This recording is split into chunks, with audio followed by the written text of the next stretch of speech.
phone. Okay, hello. It's been a while, my good people. Hello out there. You early arrivals, you're looking really good. It's the bonniest I've seen you in a while. Hello. Uh, Please feel free to say hello in chat. If you do use chat, you want to set it to live chat, not top chat.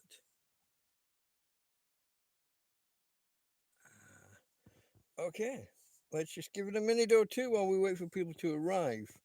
Cheers, folks, to you early arrivals. Let me think. What do I normally say?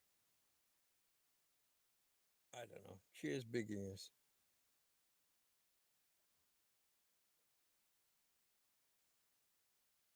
Cheers. I feel a little out of practice, folks. I skipped a couple this weekend, didn't I? We didn't do Friday or Sunday. They're not set in stone. This is TrampCast Hangout with me, Delta Mike. The channel is Delta Mike down and out in Torrevieja. Delta Mike, as I said, that's me. Down and out. A homeless guy, a tramp, a hobo, a vagrant, an indigent person, a person of no fixed abode. Some might say a bum, someone who lives rough or on the streets, or in my case, in a field. That's Delta Mike down and out in Torrevieja. Torrevieja is a city on the southeast coast of Spain, on the Costa Blanca south. I almost hesitated there and said it wrong, but I got it right. Costa Blanca south. Torrevieja, about an hour south of Alicante, a little bit less. 50 minutes as you drive. Sign of nature. Hello, my friend. Um, I'm going to say Keith, but that's me guessing. I can always look it up.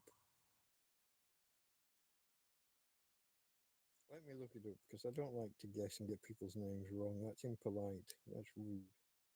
Getting people's names wrong is not pleasant.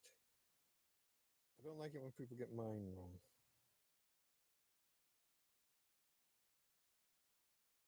Were you Keith or was that someone else? Sign of nature, Keith, with a double E F. Okay, mate.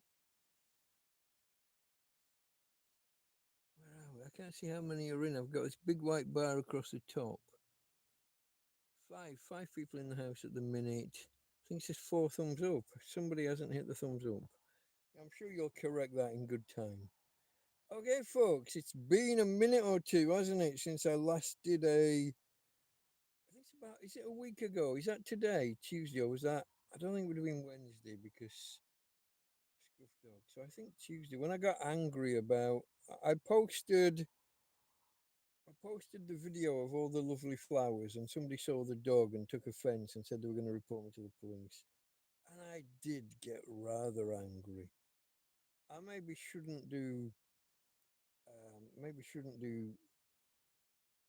live streams while angry, but I couldn't stop myself. Not only did I get angry, but I cracked open that bottle of brandy, didn't I?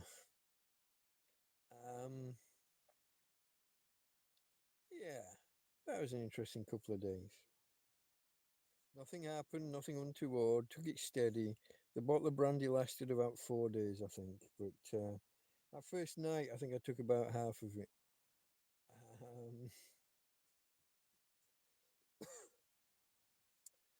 so what's happened since, folks? How's life with everybody else? How's your last kind of 7 or 8 days since we last spoke? How's that been for you guys? Talk, talk to a tramp. Tell me your troubles and problems, and then I'll tell you mine. I don't really have problems at the minute. I don't think, other than life in general. Nell says his audio quiet. I don't know. Is it? People, I think the last stream people complained it was quiet, and I had to poke around for a little while. Anybody confirm? Is the audio quiet? Do you need me? Do you need me to do the SIM card removal tool in the microphone slot again. Happy to do it if necessary. I just don't understand why it's always necessary. Nobody else is complaining, but then there's not that many people here. It's manageable. That means it's not right though, yeah? Give me a second. Give me a second. I'm gonna investigate the problem. Preferably without breaking any membranes and ruining speakers or microphones. Two slots here that I don't know what they even are. But it was necessary last week. Or the week before, whenever the hell that was. I can't even see. Hold on. Sorry guys, you're gonna get the picture all upside down and back to front while I jerk about with it. Any better? Any worse?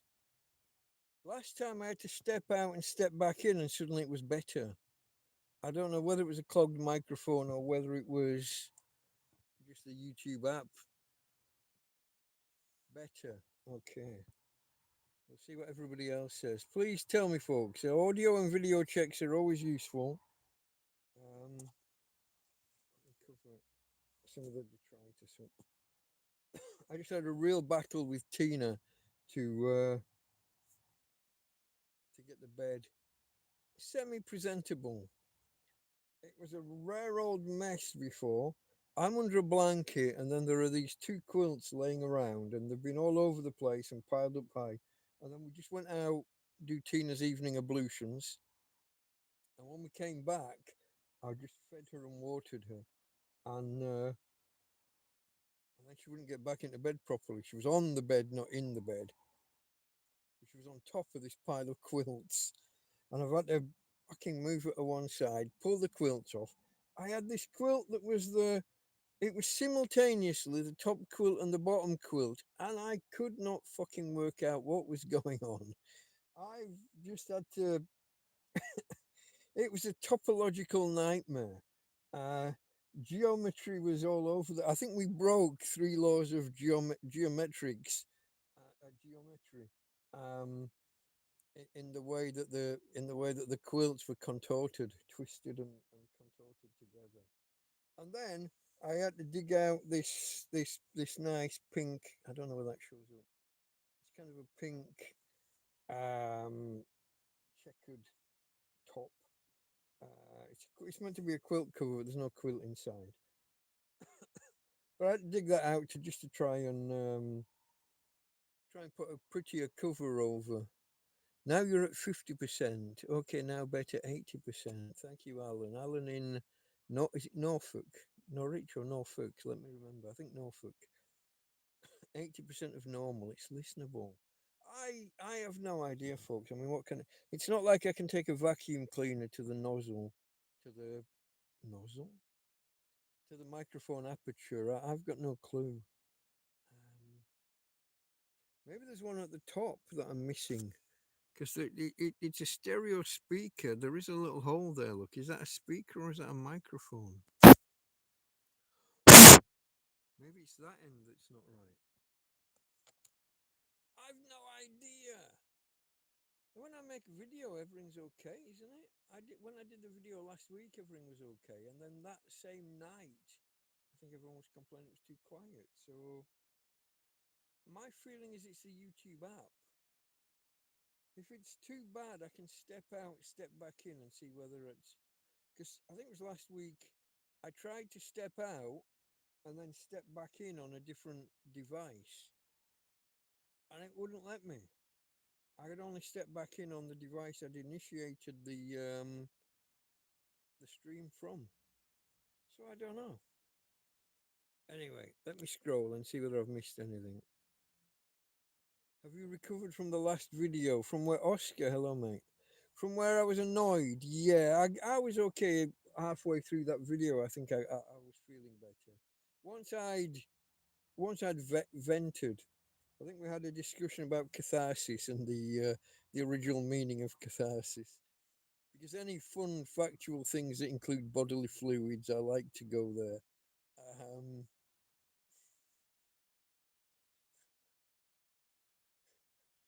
fun sciencey topics that can also get yuck. I am also, guys. I have of late. I've moved more towards the centre of bed. I used to always be on the left, but I've got this big pile of junk on the bed under these covers that I don't want you to see, which is part of the reason for putting this cover over. I've also got the EcoFlow on the side of the bed, so it pushes me a little bit further this way. So maybe that contributes to the. I also can't. All of the not cushions. That's not a cushion. That's a blanket. I've got some curled up blankets acting as kind of pseudo pillows. They've all become a bit unraveled. It's time to reset the whole bed. Um, it's time to reset the whole fucking tent. Truth be told, I think that's part of what's got me down. So let's talk. Why have I not been online in the last week, or not been streaming or doing videos? We had the obvious thing with the woman that was threatening to call the police because of my dog. We had that obvious controversy. And for 3 days, I sat here kind of cowering every time I heard a car go past in case they had called the police, or if they had called the police, in case the police took it seriously. This is Spain. I don't think any kind of alleged animal cruelty is going to get taken too fucking seriously. But some random person sees your videos for the first time and decides your dog, you should have had it put down months ago, blah blah. It's cruelty, blah blah. I don't think a random call from a random person is going to get taken that seriously. Tina has never, just for anyone else who's new, my dog's back legs don't work. I have got a chariot, a doggy wheelchair. Her front legs work fine. She can run around in a doggy wheelchair. When we just need to nip out for quick 5 minute ablutions or 10 minute ablutions walks, I carry her back end. I have a belt, strap it under her waist, pick her up, and she walks with her front legs, and I carry the back end of the dog. I did a video last week about all the pretty flowers in the field after the field flooded twice, or almost flooded twice, and and then my dog made her appearance. She bum shuffled into shot because that's what Tina does. She likes to bum shuffle and come and see me while I'm filming. And somebody took offence. Oh, your dog's clearly got hip dysplasia. Your dog's clearly got this, got that. You should have done this. She's clearly in pain and clearly should have been put down. She's not in any pain. She's been seen by a vet. The vet diagnosed a spinal problem, gave her some medication that didn't work, and the vet's next step was, well, maybe we'll have to consider. Tina has never, ever, ever given any indication of pain. She's never, other than when I stand on her feet by accident because I'm carrying her right next to me, and sometimes she staggers this way or I stagger that way. Other than accidents, Tina has never given any indication of pain. When friends come, Tina, I was going to say, runs out to them. She bum shuffles out to them as fast as she can. She run around the camp. She run out of the camp. She run down the road to go see Karen and her family. If she was in pain, she'd sit there and wait for you to come to her. I'm picking her up and putting her on the bed. I'm moving her around the bed. I'm moving her this way, that way. Halfway through the night, she'll be lying across the bed, and I need to put my feet out. So I'm picking her up and oiking her this way. Never a yelp, never a sign of pain. When she's in a chariot, she positively smiles. She at least one. I've done a second video. I don't think I might not have released it yet, but when we're out, she gets the speed going with the front paws, and she'll turn to me, and there's a grin. There's an actual grin on her face. Tina's fine. I mean, she's not perfect, obviously. And I'm a tramp in a field, and I haven't got money to be messing with vets and whatever else is needed. It's difficult. It's not right. It's not ideal. Sometimes I kick myself that I haven't done better by her. She had 6 or 7 good years before we ended up living in a fucking field, though.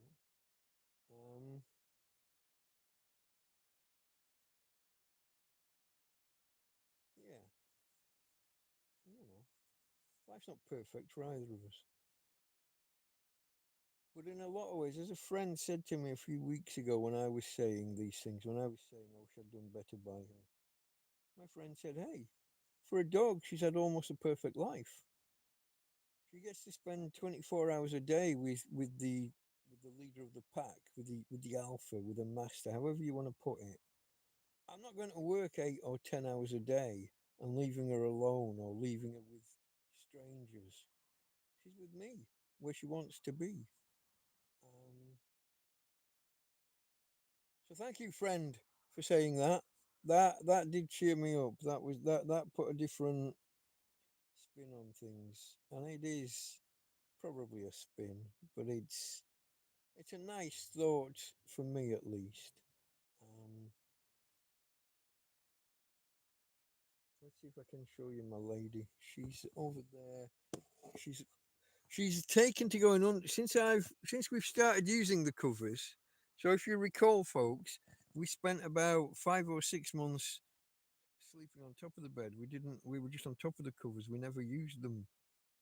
About maybe a month ago, maybe 3 weeks, we started putting a blanket over the top, and she started digging under the blanket. She was wanting to be under. Now we've got a quilt here as well, and just now there's actually a second. A little bit too much. The blanket and 2 quilts is a little bit much, but we can always get out if we get too hot. But since then, she's taken to going under the. It was always her favourite in winters. She does go under the covers. Give me a second. I'm going to reverse the camera, and we're going to scroll for the. Hey Tina. Hey Tina. You going to say hello to the peoples? It's your fans. Tina's friends. Hey babe. You're not gonna. You don't like the light, I know. Come on, say hello to the peoples. No. Okay, buggerlugs. You're an awkward sod, aren't you? Let's give you a cuddle while I'm here. Oh no, she doesn't want my cuddles. Okay, folks, there you have it. That was Tina, at least. She's not interested in you today. Not yet. Maybe later. Hey, babe. Can I come and say hello later? For anyone who's worried about my cough, it is pretty much cleared up. There's a real nervous element to it. When you think about a cough, you start to cough. Um, I haven't coughed all day until I've just come on here, so you know that's something. Let me scroll and see whether there's any more messages. Karen's in the house. Hello, Karen. Didn't see you arrive. 22:42. It's only 7 minutes ago. Alan in Norfolk. Pretty much Norwich itself. Okay. Nice to see you again, mate. Whenever I hear Norwich, I think Sailor of the Century, Nicholas Parsons, but that's. Oh, Joanne's in the house. Joanne in Glasgow. Hold on. She's not in Glasgow now, apparently. I think Ben Almedina. Hold on. I don't know where that is. Ben Almaldina. Pueblo. Last day tomorrow. Been today in Marbello. Not Marbella. Don't know. Tomorrow going to meet. These are all places I've never heard of. Back to Glasgow Thursday. How's you and Tina? She asks. We're okay, mate. We're okay. I've been a little bit down in the dumps, but that's because I'm just a big pussy sometimes. I get that way. Um, should I say why? Well, I had the woman last week saying she was going to call the police on me and Tina. I had that. Definitely nerves, folks. This is not a real cough. I had that. Then I had all my friends leaving me at once. It felt like. Um, I had 3 different groups of people, or well, 2 of them were individuals, but um, My friend Mark had been over for a week or 10 days, not sure quite how long. He went. My friend Ismo left, and Karen and her family, who basically have been here. Careful what I say. I'm going to say a couple of months on and off. They went backwards and forwards a little bit in between, but short stays back home and then back out. Um, so I had everybody leaving at once, but I had my friend Tom arrive around the same time, a little bit before, so there's overlap. I have still got people out here. Tom's just been here today, which was nice. Brought me a meal. And we sat and had a beer while we chatted, as we do. He brings a cold bottle of beer, cold liter. We split it between us. Usually about two thirds or three quarters in my favour, but this time I got him to have an extra glass. So thank you, Tom. That's appreciated, my friend. I know you don't watch many of these live streams because watching YouTube for 3, 4, 5 hours isn't everybody's cup of tea. Most of you guys won't watch it for 3, 4, 5 hours. People rotate in after, people get bored after a quarter of an hour. Like I said to my missus when I married, well, before I married her, I'm boring. You'll get bored with me, and she did, and that's okay. These are the facts of life. I'm just not that exciting, folks. It's just right now. It's just where's that battery gone? It's run away from me. I forgot to recharge my Christmas tree, the batteries in my Christmas tree lights today, and my main lantern, the USB port, folks, the USB port. I'm gonna have to start remembering to put it out in the morning. As well as being USB, it's got a solar panel on top, and if you charge it for 2 days, you'll get a good couple of nights out of it. So one day's charging good sun. This is probably summer rather than winter, but one day's good charge will get you one night's power. So even if the USB port does go, it'll probably still be all right. Probably. Let's hope, because it's one of my two main sources of light. It's that and the fairy lights above my head. Now any week now, my Christmas tree will go up. Probably November the 29th, plus or minus. If you know, you know. I'm not going to say today because that'd look like grifting. Um, yeah. So as well as having all my friends leave, some of them dropped off gifts and or well, they claim food remnants. They claim it's their leftovers, but they bring so much that it looks like they've gone out and done a separate shop just for me. Thank you, Karen. But I ended up, because I got my new fridge freezer the other week. Anyone who's new here, I managed to save up some of your donations, and I bought a camping or car fridge freezer. The name seems to vary depending on where you read it. But a 12-volt fridge freezer,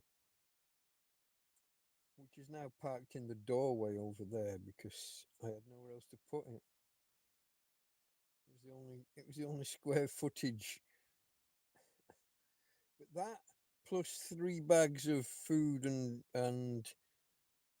bottles of cola, bottles of orange, bottles of lemon, right, not Ribena, but cordials and thank you, Karen. But that's all my. I've got a bag outside just full of bottles of cola, bottles of orange, bottles of lemon. But I've still got other bags in. I've got no fucking floor space left. My entire tent is full. A big chunk of what it's full with is my next fucking tent, which is here already, folks. There won't be any grifting for for money for the next new tent. It has already been um, acquired, and I think I've paid for it. It's already been acquired, and it's the bag it comes in. It's bigger than me. You should have seen me trying to bring it in through this door here and then walk it through. I've just said there's no floor space, there's no foot space. I had to try and carry this shit over there and into the other bedroom at the other end of the tent where all my storage is. And all I could do was just fucking heave it in there on top of the other piles of, I'm not going to say detritus because that's all my useful, that's all my potentially useful stuff. If you remember when I first moved in this tent, I put things around the border and then I put one line through the middle. So there were two corridors that I could walk into there. But over time, people bring me things and bring me things and bring me things. And those little corridors have become full. Now I can hardly get in there, and then I'm just hiking shit on top of other shit. When I need something, I have to go searching for it, which means digging under shit and into and then the next time I need something, there's even less of an idea where anything is. It's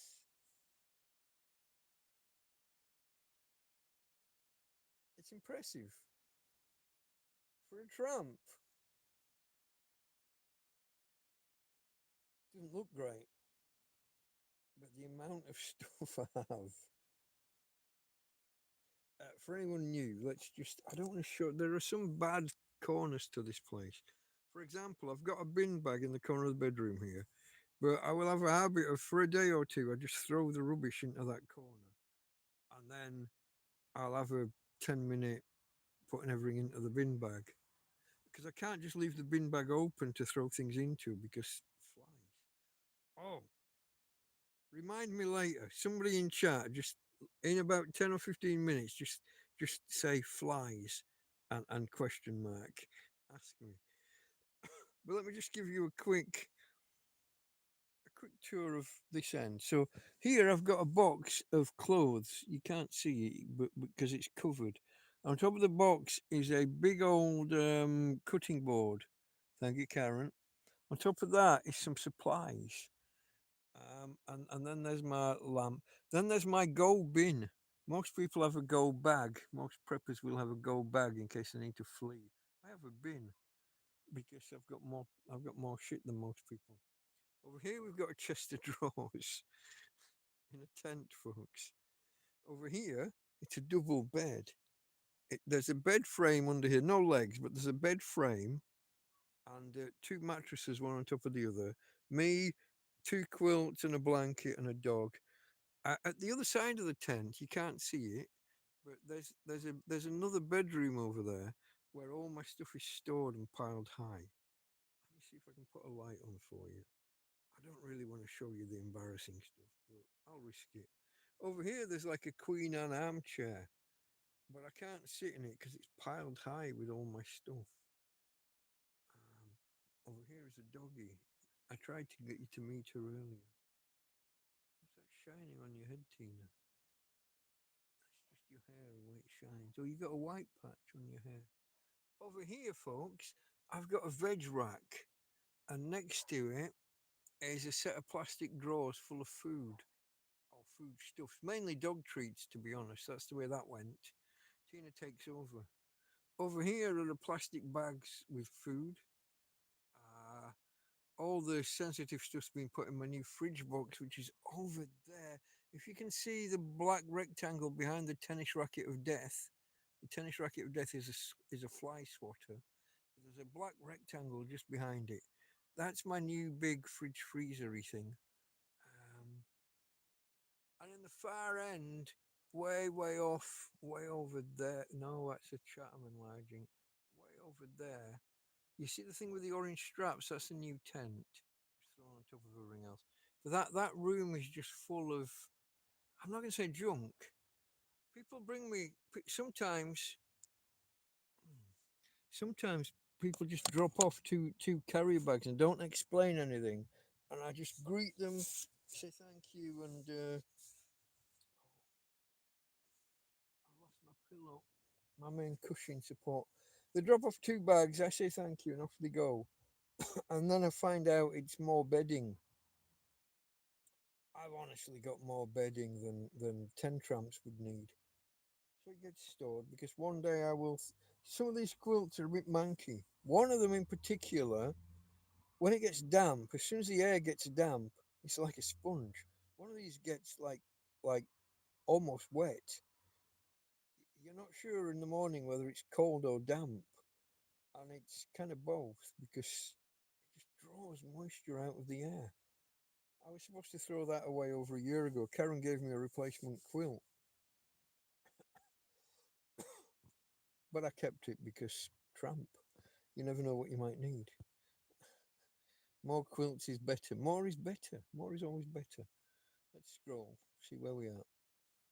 So all of that was Joan asking how we're doing. She's on her way home on Thursday. I hope you've had a good holiday, darling. That cough is still bad, says Karen. It's not. The cough's not real. It's entirely psychosomatic. All day long, I have not coughed once that I know of. It's only when I've come here. Oh, sorry, folks. I'm trying to juggle these batteries. It's a three, takes three double A's, three double A batteries. I've got two of them on charge because the tennis racket's on the other cable. Um, the tennis racket provides a good ambient kind of light, as well as killing flies and mosquitoes. I said to come back to flies. I'll do it now myself before anybody needs to. What should I say? What shouldn't I say? So you remember this place kind of got wet through the floor, the carpet got wet through about a month ago, 2 consecutive weeks in two different 2 or 3 day storms. So it got wet again before it even dried out from the first storm. And ever since then, we've been absolutely bombarded by flies and what have you. I found out why today. I searched. I have like at any one moment there'll be 5 open bags in here with like food, and a lot of it's jars, tins, stuff that's not going to attract anything. But every now and again I miss something. You know, an onion goes off in the bottom of a bag, or a tomato that I've forgotten about goes bad. And I've been looking through these bags like for 3 or 4, thinking there must be something here that's attracting them. There must be something. And all along, I've known that I had this pack of eggs pushed back under the chair, so that if they're under the chair, I'm not going to be standing on them, am I? They're kind of out of the way. But I knew they were there. Today, I noticed like a cloud of flies low to the ground in this one particular area. So I pick the eggs up, and the carton is like fucking wet through. And when I look in, half the eggs have, have like gone bad, and there's these little like mealworm kind of fly larvae or something inside. It's a sealed box. It's a sealed pack with the cellophane over. That's gone bad. And so what's happened? My best guess. So it's cardboard bottom with plastic and cellophane top. Plastic's got wet, something's got in, and they're kind of eating the eggs, and the eggs are oozing out and reinforcing the nastiness. I take those out. I'm going to open it tomorrow and see whether any of the eggs themselves are salvageable. Do the water test thing. Let me just back step a little bit. In summer, I had a pack of eggs in here, opened for over 3 months, I think 4 months, before I got them all finished and what have you. And they didn't go bad. I've had these a month, maybe just over. And in autumn stroke winter. So not in the full crazy heat. But they've gone bad in a quarter of the time of the other pack. And I think it's because the cardboard got wet, being on the floor when the carpet was wet. I had no idea. But I've taken those out, and there's a few remnant flies, but yeah, I think that's it. There was a smell over there. So these eggs were kind of in the middle of the room, and I always smelt this smell over towards the door. But maybe that's just the airflow. It's instantly better. Not perfect. We still get quite a few. They're going to be smelling the remnants of the bad smell that attracts them. Tomorrow I'll go through the pack, see what can be salvaged, see what can't, and we'll see how that goes. But that's, I said I'd tell you. See, this is the thing, folks. I tell you all the bad stuff. I'm here to document my travails. I saw, Alan. I appreciate that you answered the lady about Tina being in pain and everything. Looked like a spoof account. Yeah, it only been her account had only been made like 3 days earlier and zero followers, so she'd never done anything or whatever. Any moonshine's a sign of nature. Actual moonshine, like the moon shining down, or are you talking about alcohol? I've got I've got wine aplenty. I've run out of beer earlier today. My beer's finally run out. Um, I've got I think 2 cartons of wine. And I've still got I'm not sure if it's a half, a third, or a quarter. I've got a small bottle of vodka. I don't think there's any other alcohol if that's what you're asking. I've got all the mixers. I've got all the. Oh, I did just finish. Karen gave me a thing the other day. It was oh, this was fantastic.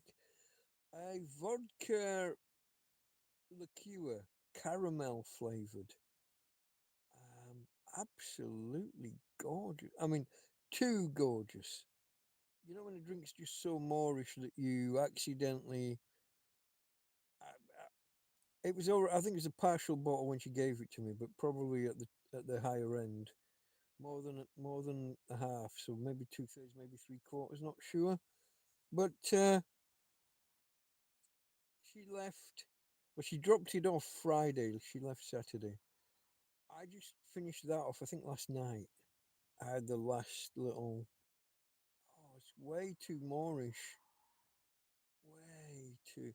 Almost as moreish as like Bailey's in a different way because caramel. And yes, Americans, caramel, not caramel or fucking whatever you. Have we got any? I don't think we've got any Yanks or Canucks in at the minute. Have we? I haven't seen any. Honey clears it. If it's a, if it, I haven't coughed at all. Birthday lights. No, they're Christmas lights. There's a second pack here somewhere that I still haven't even opened. I haven't got enough. I have got a second set of batteries. I haven't got enough sets of batteries to run two at once comfortably. I don't think. Down by Marbella, Benamaldina is down that way. Just doing day here. Day here, day there, getting to know the area. Only second time in mainland Spain. Okay. Tidy, yeah, don't start nagging about a tidy up lieutenant. Hello, Ismo, my friend. Ismo Finlandia. Ismo went back. That was Saturday as well. Ismo and Karen were actually, I don't think I've told Karen. Ismo and Karen were at the airport at the same time. But Karen was sat on her delayed plane waiting for takeoff.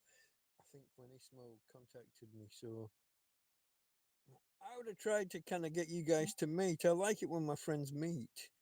Um, but Terry's in the house. Hello, hello, Terry. That was at 22:58. How far behind am I, folks? That was 58. I'm only 12 or 13 minutes behind. You need a clear out so you can sit in your chair for Christmas and enjoy your tree. Yeah, and put my big chopping board on my lap and enjoy my Christmas dinner. I know. These things will have to be arranged. whether it's a tidy up or a clear out. These are the these are the questions, folks, and I'm not much good at either, to be honest. I'm good at prevaricating and whatever the other word is for putting shit off. Um, there's a fancy word, isn't there? Pro. I'm not gonna get that. Why can I not get that word? Because I've just said prevaricating. That's why. I'm not gonna be able to clear that. That's locked in place. Less is better. Let's say that you've got two bin bags full of bedding. Which do you throw away? Especially if you've never even seen any of them, you've never even looked through them. It's awkward because I might need them. Is it a problem with your volume? Somebody suggested that earlier, Terence. It could well be, mate. Yeah, there was a problem last week sometime, and it's not like the phone's been in my pocket or anything. It doesn't. It hardly ever goes in a pocket. There's two microphone holes at the bottom, and I prod around in the apertures, the tiny little pinpricky kind of holes. But last week I prodded around in the holes. It made no difference. I stepped out and back in, and that tidied it. Does anybody want me to try? Is anyone struggling for volume? I can step out and try stepping back in. Give me a second. Let me try and remember how to do it. The easiest way is to click on something up here. Give me 2 minutes. I'll go to the weather forecast and then come back. Reconnecting, you are live. Any better, any worse? Hello, Luke Stansfield. You'll need to get more outdoor furniture to store and get some old. The more outdoor furniture I get, the more likely I am to end up with the roses coming around and robbing everything. If you've seen the videos where they took all my things away, they took away water and said it was a fire risk. It's brilliant now, that's better. I didn't prod the microphone. I left YouTube and came back in. That's all I did. I went to the weather forecast and then I did the recent apps and straight back in. It's not me, it's not my phone, it's YouTube. I don't know. How sure am I? Maybe the volume was clogged and the YouTube app set a limit, and then when I cleared it, it didn't reset, and so going out and back in did some. I don't know, folks. Who can explain the vagaries of YouTube? I've tried being like a bug hunter and a troubleshooter for them, but they don't appreciate it. They talk to me like I used to do software and websites and internet security and had some rather big clients once upon a time. But when I talk to YouTube, they talk to me. Have you tried turning it off and on again? It's that. It's tier one of tech support. You need to get to tier three. You need to get past. You need to get past the first level, up to the next guys. Tell them they're still idiots and get to a proper fucking techie. But I can't. More muffled, less fluctuating. Really? Everyone else says it was a big improvement.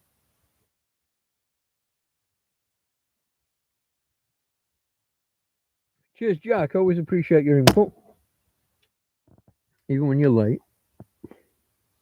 I'm kidding.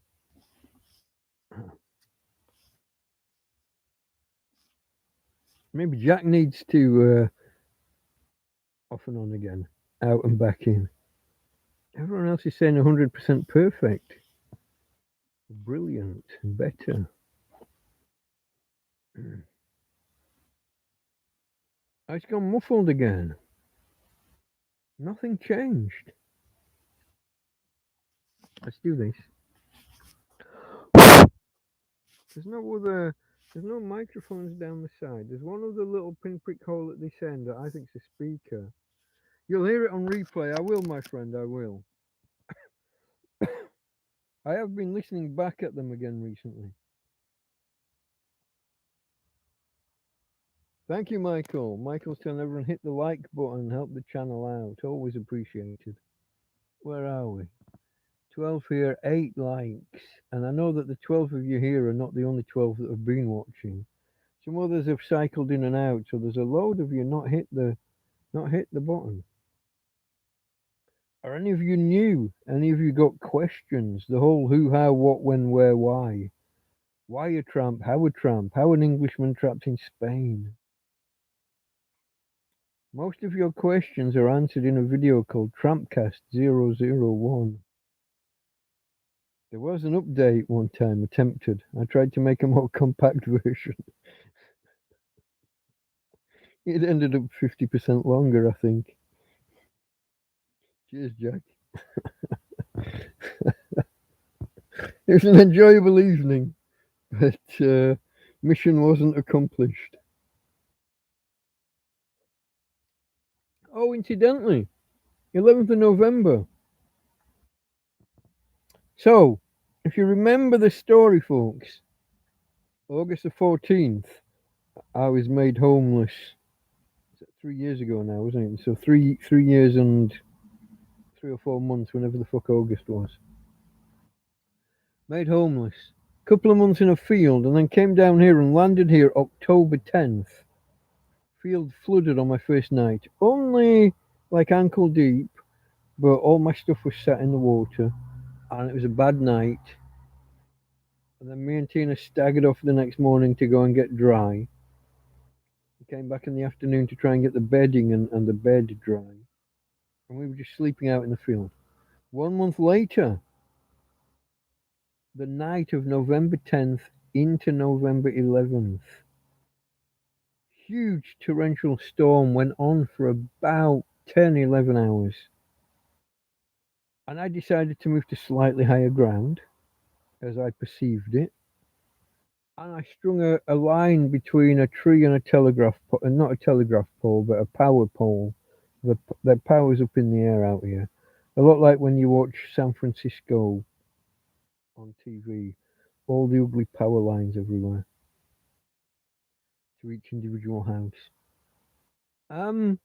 But I slung this line, and I put a tarp. I'd got a tarp by this point, and I put a tarp across. It didn't reach the ground, but I put it out wide, and about 6 to 8 inches off the ground, and it was anchored with stones. I couldn't get anything into the ground over there, but I had it tied to some big stones, and we were great for 8, 9 hours. We were great. I actually had, for once, I had a box of wine and a bottle of cola. One of my first in my homeless time. So I was taking it real slow and steady. A little bit of wine, lots of cola. Awake all night because of the storm. But I was just starting to relax into it, thinking we got this covered. I am the fucking prepper survivalist. I am the man of nature. I couldn't get tent pegs into the ground, but I tied these loops and put them around big stones and threw them out wide, and I'd got this tarp out. I'd got all my belongings behind me, and I'd got me and my dog cuddling, and to the side I'd got my it was an actual glass. Sat in a shoe for stability. You sit when ground's uneven. You sit a wine glass, a tumbler, in a shoe. So the tumbler was in one shoe, and not the shoes that I wore. These were a separate pair that I'd acquired just for this purpose. And the 2 litre bottle of cola was sat in the other shoe, so they're not falling over and knocking each other over. You don't want your cola falling over and knocking your drink over. So November the 11th, and at, I don't know, 4, 5, something in the morning, I looked out under the edge of the tent and saw all of the puddles merge into one big puddle. Then I saw a ripple come over the whole lot, And I thought, oh shit. And I just got to my feet under this like 1 meter high tent, smacked on the back of the neck by a wave. And all of my belongings went 3, 4, 5 meters that way. And I had to just stand up and kind of break the tarp tent thing that we'd built. And we were knee deep in water suddenly. And my dog's only knee high. My dog's there like chest high in water, and she obviously wasn't happy. But that, folks, is 3 years ago this morning. The day just gone, not the one coming. November the 11th. It was that night of October 10th into November 11th, because it was exactly 1 month after the previous flood. Fortunately, 1 month after that, that's when the authorities, the local town council, I guess, came and dug a drainage ditch at the top of the road. And the flooding fear evaporated for just shy of 3 years, wasn't it? A month ago when it flooded again. Yeah. Memories, folks, memories. What can you do? Everyone stopped chatting, or was my chat frozen? No, Michael saying hit the likes, help the channel out was the last chat. I'm boring you now, folks, yeah? I'm boring you. Oh, look at that, 11 here and 11 likes. Thank you. This is, I promise you, folks, this cough's not real. If I do mind over matter now, I can probably suppress it. God, I had a thing. What day would this have been? This might have been Saturday. Would it?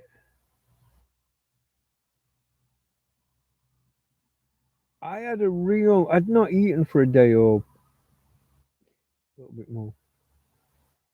And I had a real chronic acid stomach and a real bilious feeling. And then I walked the dog. In the morning, I walked Tina. And I'm carrying, like I said, it's physical. I'm carrying her. I didn't have the energy to get to the top of the road. We only got halfway. And we turned around and came back. And when I got back, I was all woozy. It was lay down before you fall down.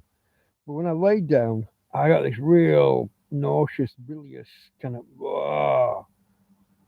and I managed to just kind of hold it in. Just, I mean, I was kind of dry heaving in bed, but nothing. Then that night, I woke her again, kind of the same thing. I got back and I lay down, and this time there was no. It was just I was gonna go, so I stepped and I was like, and there's almost nothing coming out. But such acid, there's like, after you've had a cold and you get this and you cough and cough and cough, and then you're kind of sick, but it's not food. It's the phlegm either off the top of your stomach or off the top of your lungs or something. I don't fully fucking know, but tell me if this is too much information. But I was stood outside there for 10 minutes, heaving my fucking guts. Well, not my guts, but I was heaving and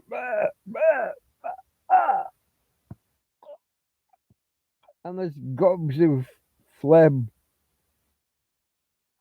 Never been able to talk about this shit. I can make myself sick just talking about being sick. But the most acidic feeling in my stomach, and it wasn't like acid reflux. It wasn't that where you're sick in your mouth and you're swallowing it down. It wasn't any of that crap. It was this general weakness, carrying the dog, getting woozy, laying down, feeling even worse, getting all hot and out of breath, and then there was a bit of vomit came up and kind of got stuck, and I'm there. I can't breathe. I'm trying to breathe in, and it's not breathing in. And in the end, I punched myself in the belly to make myself kind of just breathe out that little bit. And that was a close one. It wasn't just once, it happened again about 5 minutes later. Choking on my own vomit. But that was the only time there was any vomit actually fucking there. Dangerous, folks. Dangerous. Vomiting on your own. Don't do it. I know it's not pleasant to get someone else to be there with you. Guys, when you were a teenager, you were there with your girlfriend though, yeah, holding her hair out of the toilet while yeah. How many of us? How many of us held a girl's hair out of the way so she could talk on the porcelain telephone?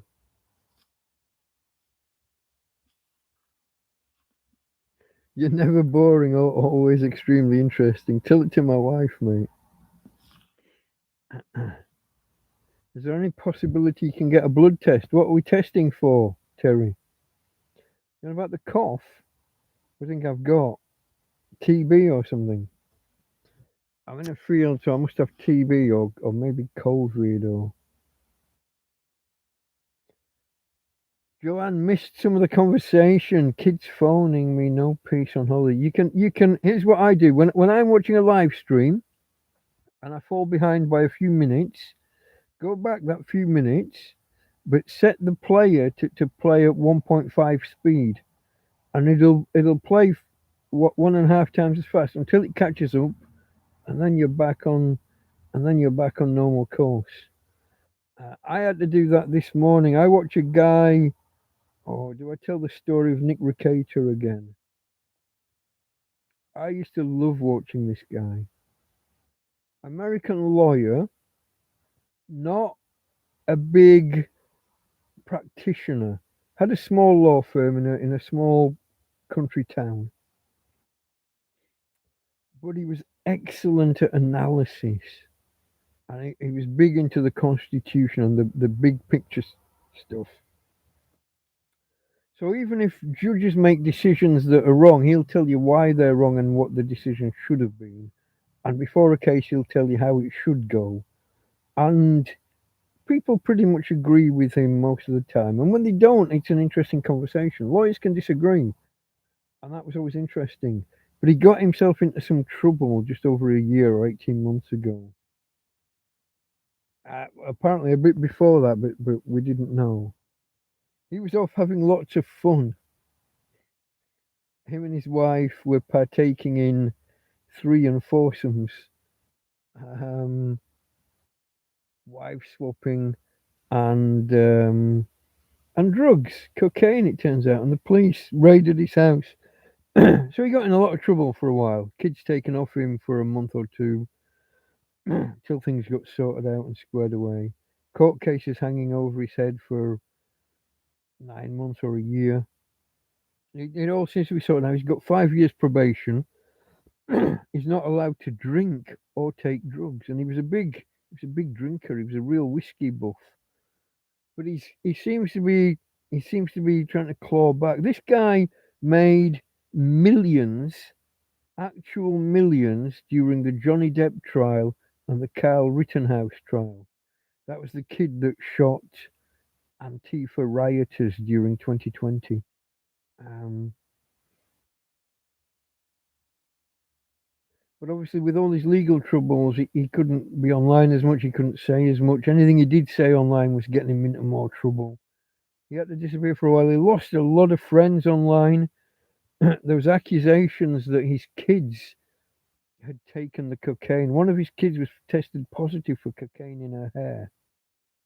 Here's the thing: not while she was in his house, while she was in care. Um. Anyway, he seems to be edging back in now, and so I'm watching him. And he does these 2, 3, 4 hour streams at 11:30 or 11 o'clock to 11:30 his time in America, which is like 6 or 6:30 my time, and I tend to be awake then, so I put that on. And whenever I fall behind or if I'm late, I was half an hour late watching it this morning. Same thing. Put it to the start. Put it on times 1.5. It'll take an hour or so. It catches up, and then it plays at normal speed to the end. That was a long way of saying use the rewind and do the 1.5 speed. Where are you going to now? You're going for water. Okay, babe. That's okay. Do you need me to help? I can lift your back end so that you can walk more easily over to your water. No, I can't. Not from here. Give me a minute, folks. Just helping my girl out. Okay, babe. Oh, go, go, go. Go, go, go. Are you going for water or are you trying to go out? What are you doing? What's happening? I don't understand. I'm trying to pick you up and you're not moving in the right direction. Go get water. That's not where the water is. Go on. There we go. I knew it was within reach. Oh. Hold on, guys. I'm coming back. I don't even know if you can hear me. Oh. I think she was struggling to get from under the covers and make it across to where the bowl of water is. I've tried moving it closer in the past, but then she steps in it or that gets all awkward. Let me scroll and see what I'm missing. You might have some sort of deficiency after being there 3 years. Mate, I got some sort of deficiency. That's why I'm here in the first place, but it's a financial deficiency. Right, nitric oxide. Your body makes nitric oxide when you sit in the sun. I'm in Spain. You get lots of sun. If I have to try and stay out of the sun, I missed Marie arriving. Hi all. DM, it sounds like acid reflux you described. This would also account for your, I think it's meant to be recurring cough. It was only 1 or 2 days, and it's not a common thing. It's not something I have often.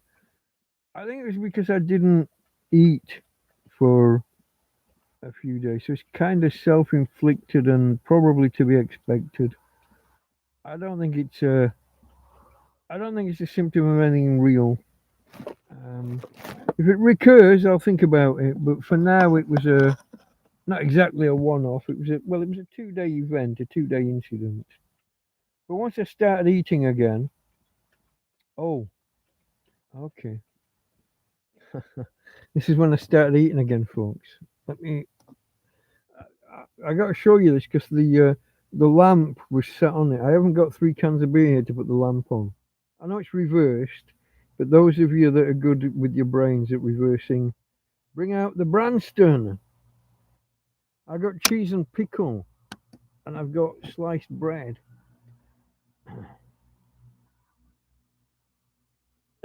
Cheese and pickle sandwich. Now, Americans wouldn't know what Branston was, and when you say pickle to an American, they just think gherkin. They don't know the word gherkin. They just call it a dill pickle because they're weird like that. Well, pickle, Americans, pickle is a process. But a jar of pickle, as long as it's not piccalilli, lovely. But a jar of pickle means Branston. Other brands are available, but it's a malty, brown saucy. I've got no idea whether there's yeast extract or something in there, but it's a lot like that. But then this is chunky bits of veg. Some people prefer the smooth. They're a little bit gay. Real men like it chunky. But I got cheese and Branston and bread, so it was after a couple of days I was easy. It was easy for me to get back on the food. You trying to get back, darling? Give me a second. I'll come and help. Steady help. Hold on. You're trying to walk backwards. You need to just pick up your bum. It's okay. I got you. I don't want to put you on top of the covers. You've got to stay under the covers. Here we go. How far back do you want to go? Is that far enough? Is that far enough? You can adjust from there, can't you? Here you go. Hey, babe. Go get a kiss. Nom, nom, nom, nom. Nom, nom, nom, nom. Kisses for daddy. You tried to. You can't reach from there, can you? Okay, babe. That's okay. Daddy understands. I didn't want a cuddle anyway. Or a kiss. I'll get that later. I'll get you in the night. Oh, where are we? Oh, let's have a look.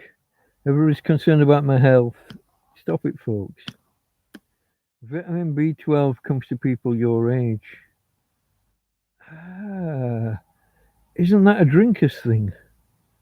That's an alky thing. Vitamin B12 maintains the arteries and the veins, especially in the brain, and when they break down, that's what gets you wet brain. Maria will correct me if I'm wrong.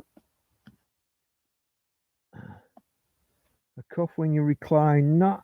I've gone all day without coughing. This is very much psychosomatic. I'm thinking about not coughing, and therefore I'm coughing. Um, I promise you, all day long, zero coughs, or next, no more than a normal person would cough.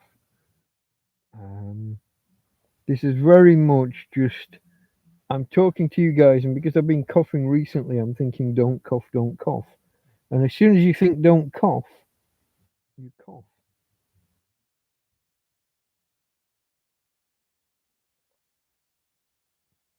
It's one of the big helps when you're ringing in sick at work, isn't it? You think to yourself, don't cough, it'll sound like you're putting it on, and immediately you cough, which helps when you're ringing in sick.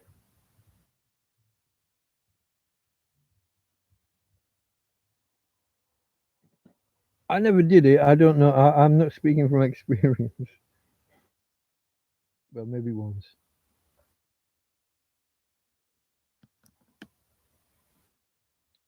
B12 deficiency, I think that's meant to be, will make you feel lethargic.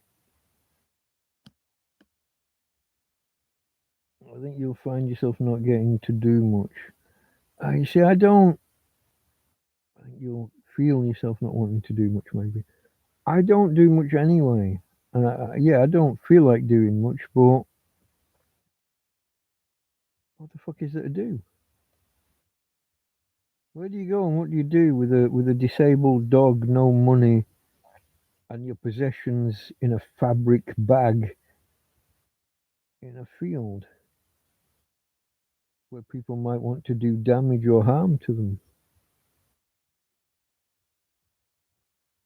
In summer, it's too hot, so you don't want to sit out all the time. I sit out when I've got company, obviously, and sometimes I'll just sit out while I'm cooking or eating or whatever. Um, in winter, it gets windy, rainy. You can sit out more during winter. I mean, you can. That's just obvious. The days are shorter, but there's more usable time. There's more time that's not gonna kill you. Um,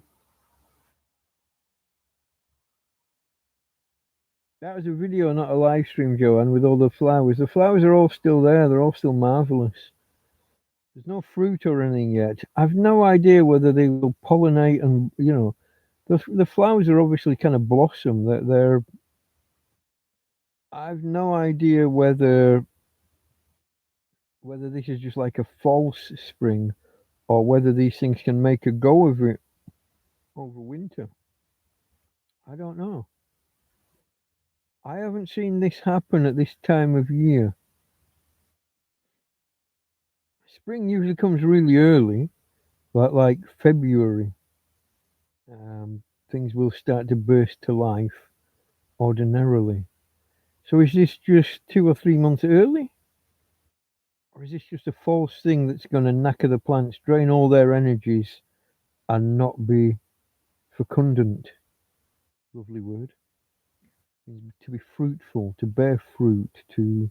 It sounds like it should be a rude word, but it's not. It's not. It's a good word. To go forth and multiply, to become fecundant, to be fruitful, to bear fruit. Um, I do like nice big words.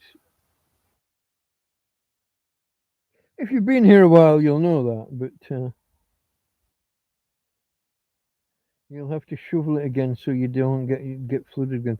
I am thinking that the next time I see a warning of a dana, as they're called, or they used to be called gotafrias, a cold drop, one of those massive rainstorms over 3 or 4 days.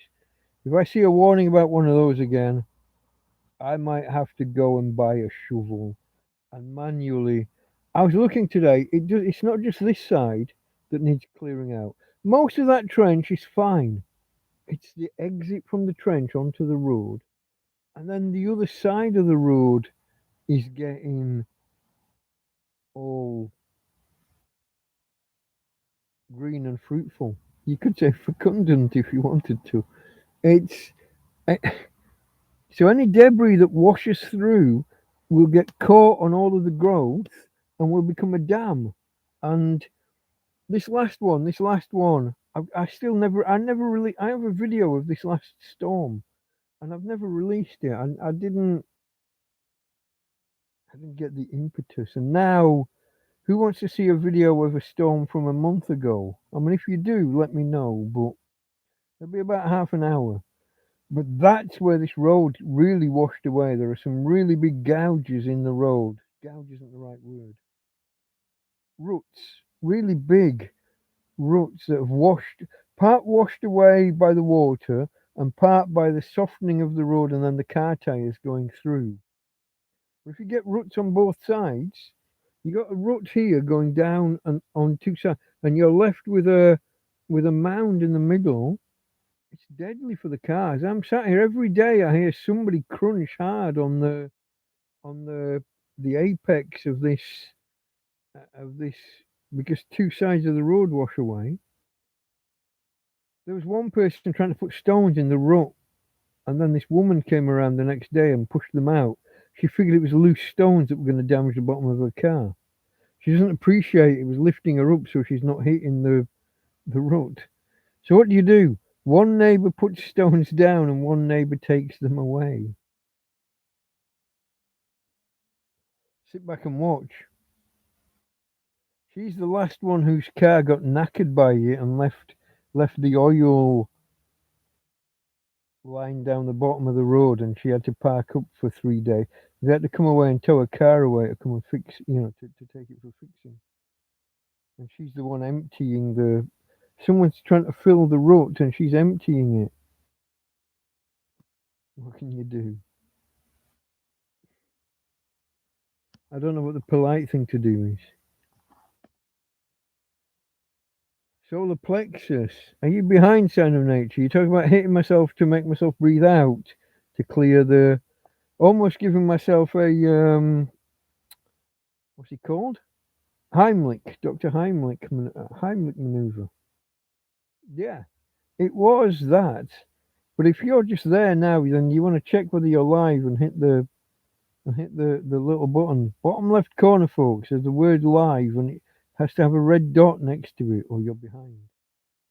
If it shows a negative number, that's how many minutes you're behind. Seconds or minutes. I'm sloping backwards. I don't like to slope backwards for you. Okay, folks, enough about me. I don't know that I've got anything else to tell you about or talk about other than I still keep contemplating doing a TrampCast proper and catching up. I'm still making notes every day. Well, no, I didn't. Friday, Saturday, Sunday, I didn't really. I've had to try and backfill those today. And then yesterday, I had nothing to write. I don't. When I look back today on yesterday, I couldn't think of anything to say. But on the whole, I'm making my daily stroke weekly notes and could still do TrampCast proper. If I ever get my mojo back and just get on top of it.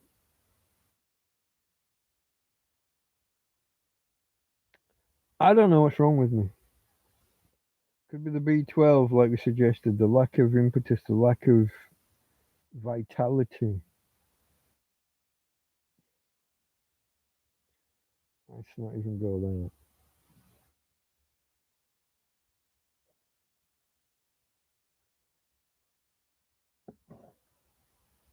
Procrastinate. That was a word I couldn't get before. Thank you. Why could I not get that? Because I'd come up with another word that was pre, wasn't it? I'd said something. I had another word locked in my head and I couldn't get past it. Alan wants me to resume the TrampCast proper on a Sunday at 4 p.m. in the UK, 5 p.m. my time. Yeah. The problem with 5 p.m. my time, 4 p.m. yours, it gets dark an hour later.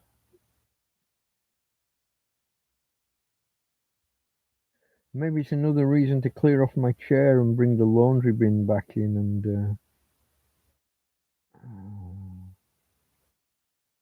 Where do I put everything? It's not just clearing the chair, it's clearing the fucking floor space in front of the chair. Honestly, it's like stepping stones, folks. There's one place here I can put a foot, and there's one place there I can get a foot. And if I'm lucky and I balance and don't fall over, I can get another foot there. It's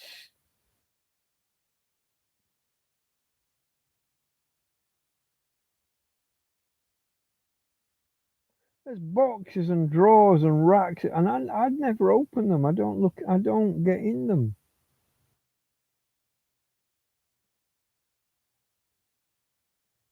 I just opened a couple of weeks ago. I opened a sack of dog food from no, I think from 5 months ago. From the day this tent went up.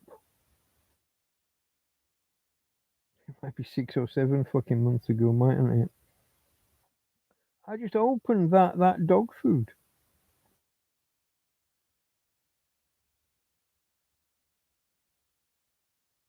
Somehow, but and I'm not complaining. Through other people's generosity and kindness, sometimes I just end up with too much, and it becomes a strain. When three different people bring you bunches of eggs, bunches is not the correct word. Let's say dozens. Three different people bring you a dozen eggs within 3 days. Then the race is on to get through them before they go off, and you don't always get there. Other stuff happens, other things happen. Now it's I was going to say it's the best complaint to have. It is, isn't it? I mean, it's better to have more than you need than to not have enough. But I always feel guilty about food going off. Um, I feel guilty about food going off, things going to waste. If I have a bag of clothes here and they're sat on the floor and then the tent gets wet and those clothes get wet and maybe just stink or maybe worse, maybe they get wet and dry, like in the last tent, and then you find you've got a bag of clothes that have rotted and you've never even seen the clothes. You don't know, you don't even remember who gave you them or how you got them. I feel bad about that kind of waste, that kind of now. If other homeless people were kind of as normal as me, I would pass shit on. But they're not. They're all a bunch of alkies, druggies, psychos. If they knew where I lived and that I had excess stuff, I'd be robbed.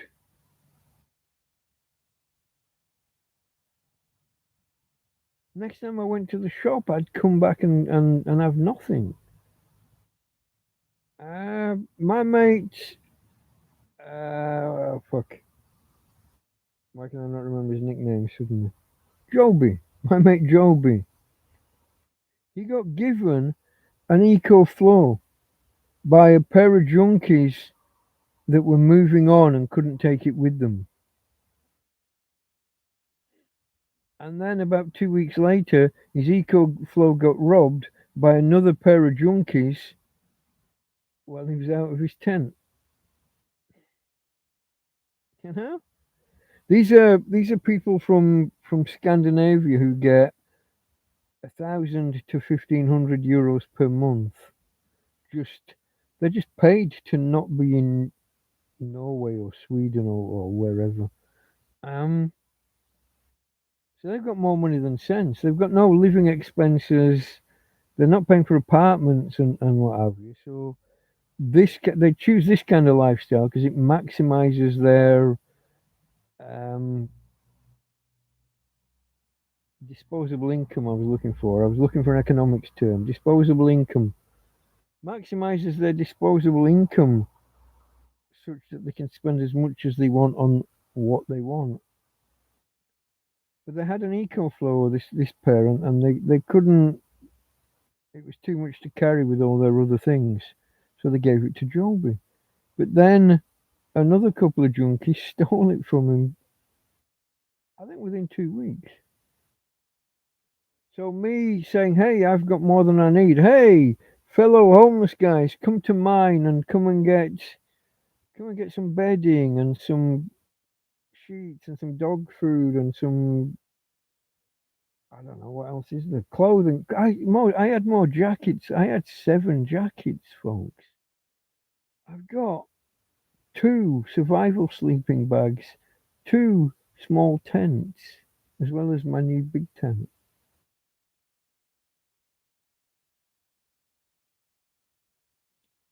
But you can't trust them as far as you can fucking throw them.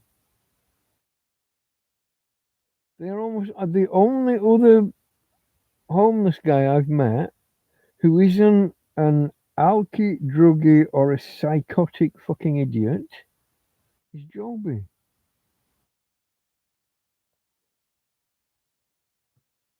So I know one other guy, and I've helped him out when I can. He seems to be going through a hard time at the minute, and I've offered him more help to get here, but that doesn't seem to be what he wants. But no, pass it forward. In years to come, once I'm back to normality, I will pay forward all of this help that I've had. I will help wherever I can, but it won't involve letting people know where I live because who's going to do that? A very high proportion of homeless people have got serious issues. And I'm one of only 2 that I know that don't. I don't think I do. I'll let you be the judge. Like a drop, not addicted. Never smoked a cigarette in my life. Never done marijuana and any other drugs. I threw a guy down a set of stairs for offering me heroin once, and the bouncers applauded me. Um,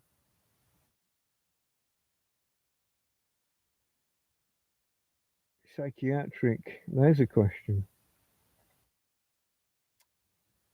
So no, not alcohol dependent. Like a drop, will drink it when I can get it, and if I've got the money, I'll get it.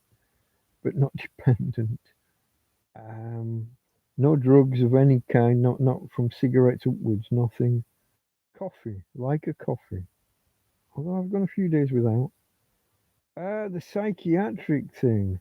My mum had schizophrenia, and that can be inheritable. I have my ups and downs, but I'm living in a fucking field. I think that might be normal. I can't be sure. The heritability is more to the female line from studies that I've read. Um, but I can't rule out the possibility. But I've never had the whole seeing a man who's not there and having him feel as real as anything. I mean, I've never had, as far as I know, I got no signs of psychotic or psychiatric kind of behaviors. So I think I can rule out those 3 possibilities as to the best that anybody can self-evaluate and rule out those things for themselves. Oh, I got the hiccups. Excuse me. How's that taste of? I think that's my lasagna from earlier. Oh well, the meal that Tom brought, baked potato at one side, and on top of the other there's a metal tray, aluminium foil tray, and there's lasagna in there. When I finished that, and I took that off, underneath was a carrot, onion, and chorizo kind of stew. Just two meals in one. And I just burped, and that was more the lasagna, but there was a little bit of the chorizo there. I did just finish that. I had more. He brings me in a little ice cream tub, and man, 3 years ago, I would have eaten that three times over. Now I get halfway through it, and I'm like, oh, it's too much. No more.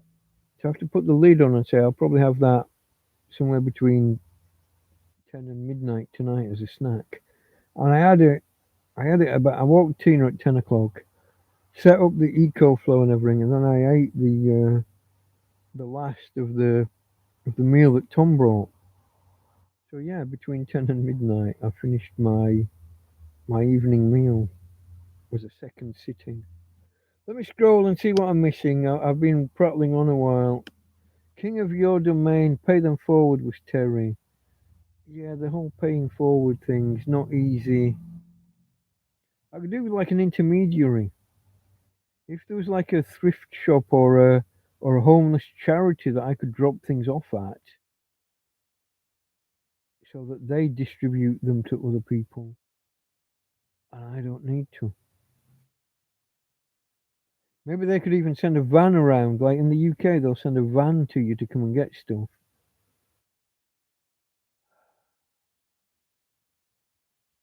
I don't know. Some of the stuff I don't even know what I've got. There are bin bags back there that when I look in, there's bedding, there's curtains, there's other blankety type things that might not actually be blankets but could easily be used in that way. I said I had 7 or 8 jackets. I would feel bad giving them away because I can remember who gave me most of them. Um, I don't know the charities to contact, but yeah, maybe I could find something. But can you imagine? Hey, I've got donations for homeless people. Okay, where are you? I'm the man in the tent opposite Repsol,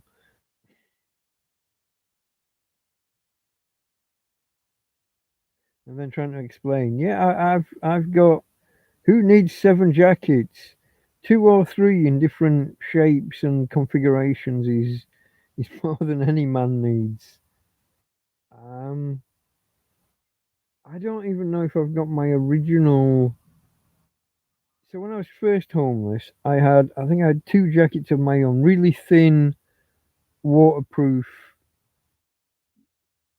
Shell suit's not the right word, but just that very thin. One was a running jacket with big holes under the armpits and what have you for when you're running, and one was just a nylon,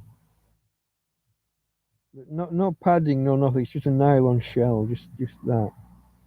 But then when winter started to happen, I got this big survival jacket, and all that was wrong with it, the zip. It's always the zip. The zip didn't work.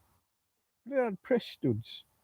And if you needed anything more, you could do safety pins or whatever. But that was a fantastic. That got me. There were times in that first winter, because I was walking around the bins and what have you still, I would have a thin t shirt, a thicker long sleeve t shirt, a thin jumper, a big heavy jumper, then my survival jacket. And when it got really cold, I'd have a snood, the neck scarf thing, it's just a ring that goes around your neck. I'd have a snood, I'd have a baseball cap, and I'd have a hood over the top. I'm walking around the bins and I'm collecting things. I felt ice cold when it got down to 13 degrees. I remember that. I remember that first winter. because I've been here so long, I've acclimatized to Spanish summer kind of temperatures. It's like now it gets a couple of degrees below 20, and I was icy the other night. This was the nights when I'd not eaten. I think it got down to 13, and I was fucking freezing. I haven't been cold really since I got to Spain, since I arrived February the 17th, 2016. I've only felt cold on about 3 or 4 nights.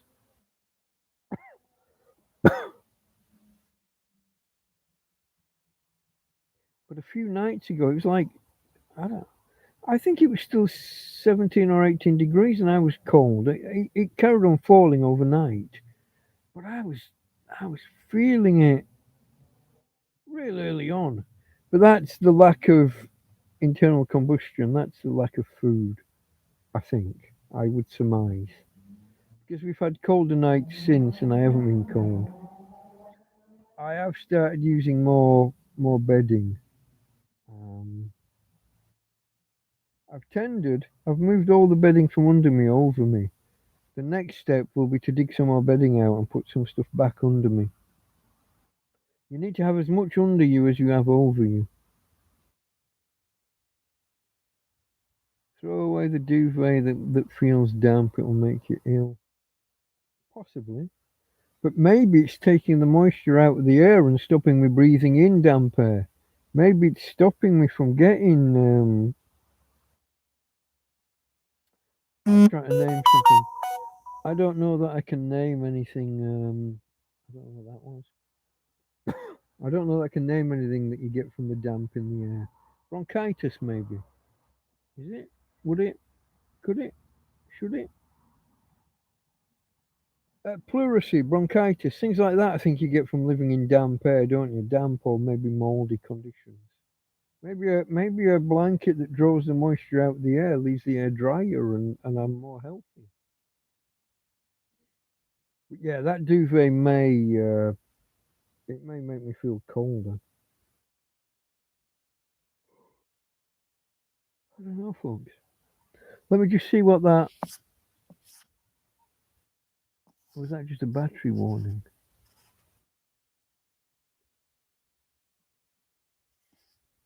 That was just a battery. 35%. Yeah, okay. It's telling me to plug the phone in because we're using up all the power. When I do that, okay, it start charging silently. How charge is this? 92. Okay, that'll do. 92. That'll do. Throw away the duvet that feels damp. Charitable people usually have good contacts. This is true.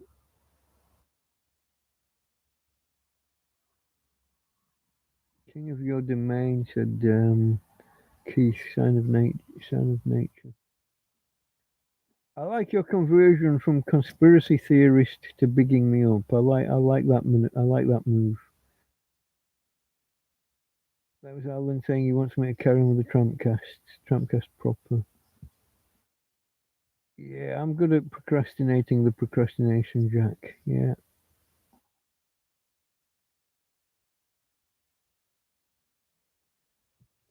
It's about time what you treated us and made us a cracking video like you used to, Terry said.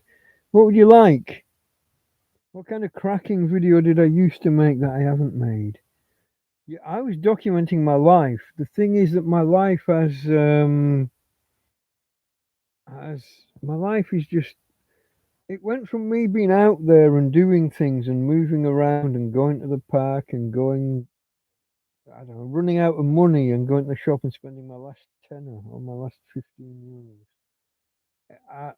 It was me out and about it was me going to Guadamar or going to uh, even Torre del Moro. I haven't been to Torre del Moro.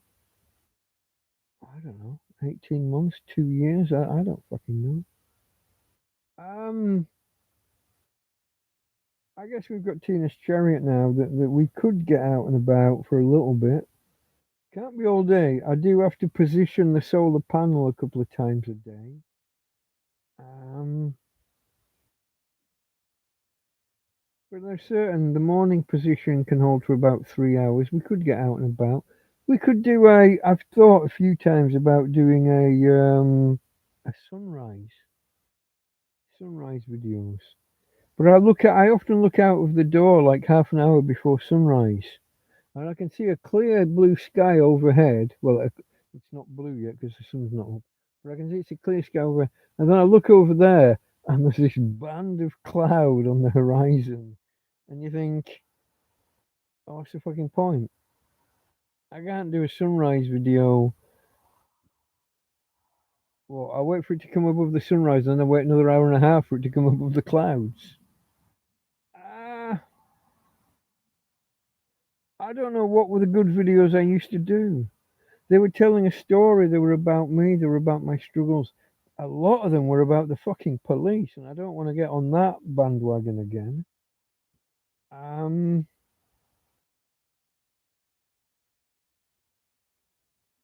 I don't know, folks. What did I? Cookery videos I used to do. Karen just bought me a new pan. Shush, shh. It's a birthday present. It's not for yet. Well, she's told me to get on and use it, but it shouldn't be for yet. There's another couple of weeks.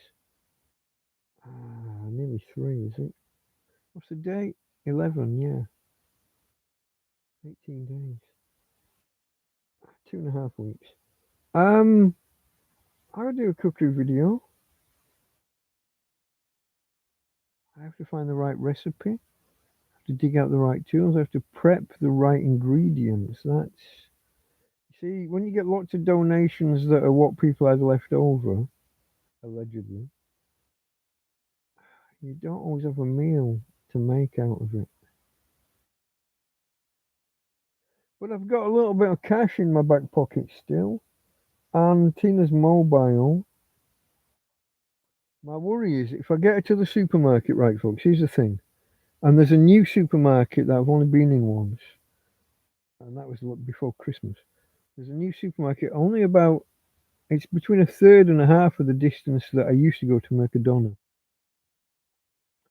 I put Tina in a chariot, 5 to 10 minute struggle to get her in. I get her there, it's only a 5 or 10 minute walk away, really. A little bit longer with Tina in a chariot. When I get her there, do I leave her in a chariot and tie her up? What if it falls backwards and she's in distress and I don't know because I'm not there? So do I take her out of the chariot? Then 2 questions. How do I secure the chariot so some other fucker doesn't run off with it? And how much shopping can I carry when she's back in a chariot? Oh, third question. How long is it going to take me to get her into a chariot or a chariot again?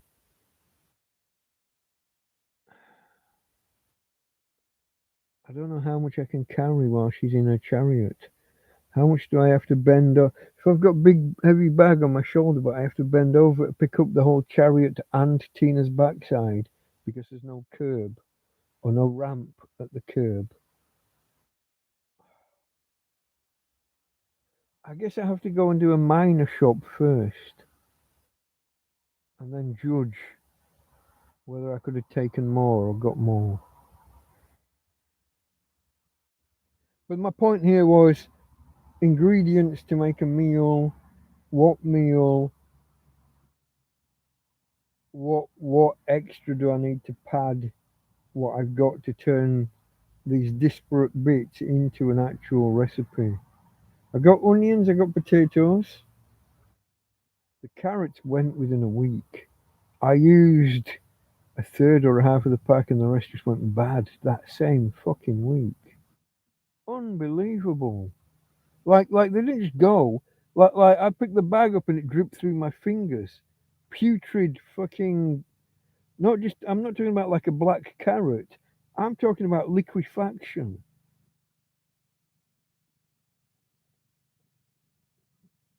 Celery took a little longer. I used about half the celery, but similar.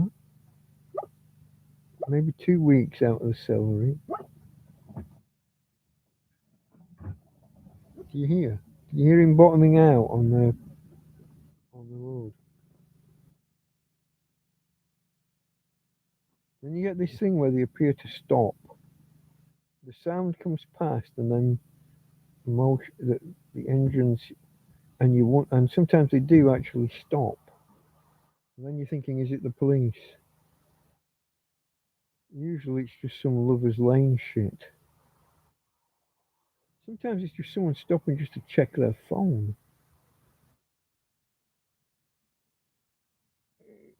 You're 50 yards from home. What are you? You're checking in with your girlfriend so you can turn the phone off before the wife sees. I don't know what people do. Any of you guys stop 100 yards from home to check your phone before you get home? Explain the who, how, what, when, where, whys of that to me. If it's not inconvenient. Cheers, folks. Cheers to especially the guys that were here early. And again, to you guys that have hit the thumbs up. I'm going to just pause just for a second. Somebody out there hasn't hit the thumbs up, I'm sure. I'm going to give you a second so that when I do the cheers again in a second, it'll include you. You want to be included. You want to include. Hit that thumbs up. What are you waiting for? Christmas? There's a good few weeks to go yet. What? 3.5 in December, 4 in November. No, 3 in November. Yeah, let's call it 6 weeks. Is it? Something like that. Because the Americans have got Thanksgiving first. That's in what, about 2 weeks? Is it the last Thursday? Is it the last Thursday in November or the third Thursday in November? Could be as little as a week away, could it? I'm not sure of the specifics, folks. I did take part in it kind of 2 years ago. Didn't have the full dinner and all that, but I did do I was overcome with emotion thanking you guys for all your help and support. All of the PayPal donations. I haven't put the link there this time. I didn't want to be on the grift.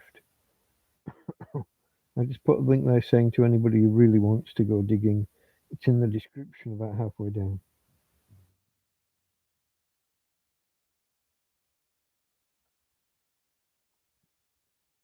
I think Thanksgiving's a nice concept. Obviously, I'm not thanking like for the birth of a nation or the saving of the Mayflower. I don't know the founding, the Pilgrims or whatever, the people that were starving to death until the natives. You saying native? Are you allowed to say natives? You have to say Native Americans. They don't like being called that. They don't see themselves as American in any way, shape, or form. Technically, they just prefer to be just called Indians. The word derives from indigenous ones or something like that. So, and I don't like to have my speech policed anyway. So don't try and tell me what fucking words to use.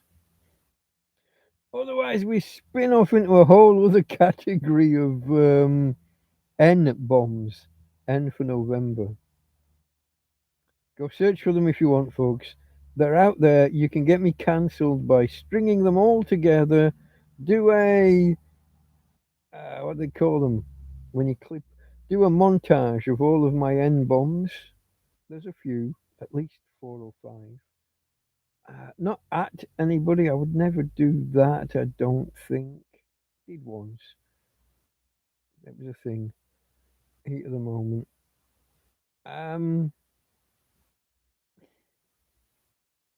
Do not police my fucking speech. Anyway, scrolling. About time you treated this to a cracking video like you used to. I want an answer to what kind of video you want. Karen's going to bed. Going to bed. She's got an early start tomorrow. You probably said that ages ago. That was at 05. It is currently 16. So I'm only 11 minutes late. You've gone already, mate. I'm sorry. Sorry I missed you. It's cold, windy, and raining here. Good night, everyone. Have you booked your next flight yet? Sorry, folks. Running joke between me and Karen. Just take your camera with you. Yeah, you see, when I take my camera with me, dust and shit gets in the microphone port, and then you lot tell me I'm too quiet. Hold on. Mirror, mirror. Greetings from me in. Does that say Alicante? There's a big blob, a big arrow in the middle, in the way of it. Alicante, you're just up the road. A trip to the supermarket so I can see all the prices. Now that would make me really not price conscious. Fuck, that's not the word I was looking for. Self-conscious. Apparently, self equals price. Um, are you allowed to just walk around the supermarket filming? If I could do it discreetly, if I had like a spy pen or something, and then would I walk around doing commentary while I'm walking around, or would I overdub it afterwards? I've seen Americans visit Britain and do price comparisons, and I watch Brits in America. I like to watch these culture shock videos, and also reverse. That's not a word. Reverse culture shock. Someone from America who's lived in Europe for a year or two visits home, goes back to America, and they're like, "What the fuck?" Um, I like to watch those. So showing you guys the prices here in Torrevieja, they're surprisingly more or less the same as back home, from what I understand. Uh, the surprise to me, I thought fresh veg would all be dirt cheap here because it's kind of grown here, fruit and veg. It doesn't work like that. They can get more money selling it to Britain, and so it creates a marketplace. It creates a like an auction. If you can get, I don't know, €2 per kilo selling them in Britain, and you would normally be selling them for 50 cents here, where are you going to sell them? And so if the supermarkets want to get them here, they have to pay more. And so the prices end up equalizing, stabilizing. Some things that are imported to here, certain cheeses, cheddar's always available here, are more expensive than you would normally pay back home. But it's I guess the only real variations are going to be what are the like what do they choose to have as loss leaders? Um, Certain products available here that you don't get back home. Certain pig's legs and things. These ham on Iberico and ham on Serrano. You would never see in a supermarket back home. That's fine if you've got €150 to spare to buy a pig leg. Um,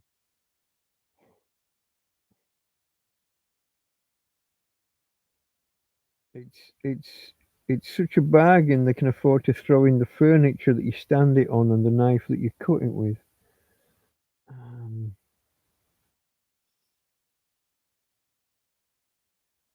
Local markets for cheap fruit and veg. Local markets are difficult for me with a disabled dog who would be in a doggy wheelchair. I was never.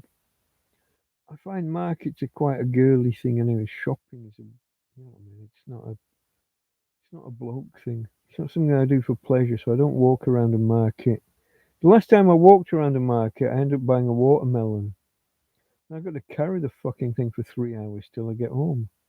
Like an hour and a half around the rest of the market, and then I don't know, halfway home, and then whoever I was with wanted to stop off at some bar, and then we had to carry on and the rest of the walk home after. Um, don't buy a watermelon in a market if you're on foot. Not if you've got any kind of distance to travel. Watermelons are lovely. They're quite watery, as the name suggests. They're not that flavoursome, to be honest. They might even, yeah, you might even say they're more trouble than they're fucking worth. But that might just be I haven't got the, have I got the insults to throw at myself? An inveterate complainer, I don't know. That might just be me. I like melons, I like watermelons. Are they worth the labour if you're on foot? I don't think so. I've literally lifted them out of bins and had them. I am a tramp. I live in a field. Some people, some people take those expiration dates real serious. An entire fucking watermelon or an entire half melon wrapped in cling film. You pick it out of the bin, take the cling film off, wash your hands because you've now got bin juice or whatever on your hands. Wash your hands, cut it into pieces, and either eat it all straight away or wrap some of it back in new cling film. Don't use the old, don't use the old cling film. But it's that take the cling film off and then wash your hands bit that you got to watch. That's the bit where you can go wrong. But I've eaten all sorts out of bins. I've pulled cakes out of bins. I told you about the big cake that they have here at. It's Christmas, isn't it? It's the King's Day, Three Kings. It's 6th of January. I had to stop and think. 6th of January. It's when we take the decorations down. They're still in full celebration over here. And they buy these traditional. They've got these big cakes that traditionally come in two types: marzipan or is it cream or icing, something like that. I went in a bin one day, and right on the top, I lifted the lid, and right on top was this box. 3/4 of the cake was there. They've thrown the whole thing out almost. They've tried 3 slices, decided they don't like marzipan. Oops, we've bought the wrong one and thrown the whole fucking thing out. Maybe. You guess. You're guessing at the motivation of why someone would throw away 3/4 of a cake. It's like when you lift the bin and there's a pizza box. Always check pizza boxes in bins. 1 in 3 will have more than a third of a pizza in it. And on multiple occasions, I've picked them up and had a whole pizza. Not quite true. 2 halves of different pizzas in the one box. Somebody's bought 2 pizzas. 2 people have bought a pizza each, I presume. They've eaten a half each, and then they've put them together and put them in the bin. Um, Guessing at the motivation of people. I've told the tales of floor pizzas multiple times. Uh, Saturday morning and Sunday morning, you'll find a pizza box on the floor somewhere. Always check it.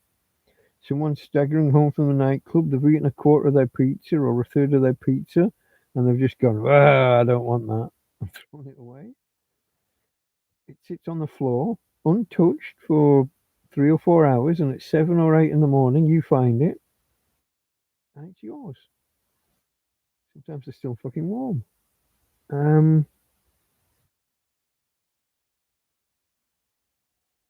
You see, you guys are looking at me now. I'm this educated guy with a quite a wide vocabulary that you've come to respect over the months. And now I'm talking about eating food out of bins and picking pizza off the floor. The classic one, I was telling people about this kind of thing, and I was sat up on some benches, and it was a Norwegian guy with a German name.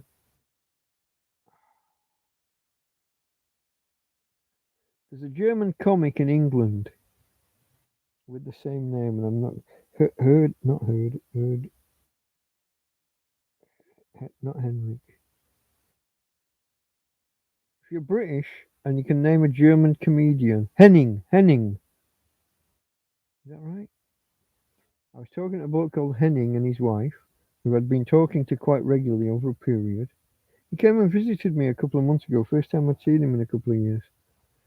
I was talking to him, telling him about finding food on the floor or in bins or on the top of bins or next to bins, and Tina kept sniffing this carry bag next to the bin where we were.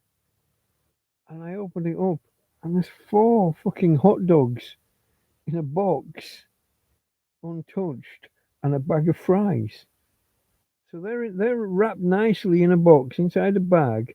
Tina's been messing at this bag for like half an hour. Tina, leave it. Tina, it'll be last night's crap. It's someone's just throwing some shit away. An eighth of a burger. Tina, leave it alone. Leave it. Okay, Tina. I'll take the hint and I'll go and look. I open it up and there's multiple burgers and a bag of chips and some sauce and some fucking untouched. Who are these people? Who's buying a whole box of takeaway and not touching it? I got to assume that it was 2 or 3 boxes and their eyes were bigger than their belly after a few beers. When they got the munchies after beers or herbalicious extract, um, they only got half or 2/3 through their order and through the rest. But it was just the coincidence that I'm telling people about finding food, and we found some. Now I offered them some, but for some reason they declined my polite offer. I don't know, folks. Bin food and floor food.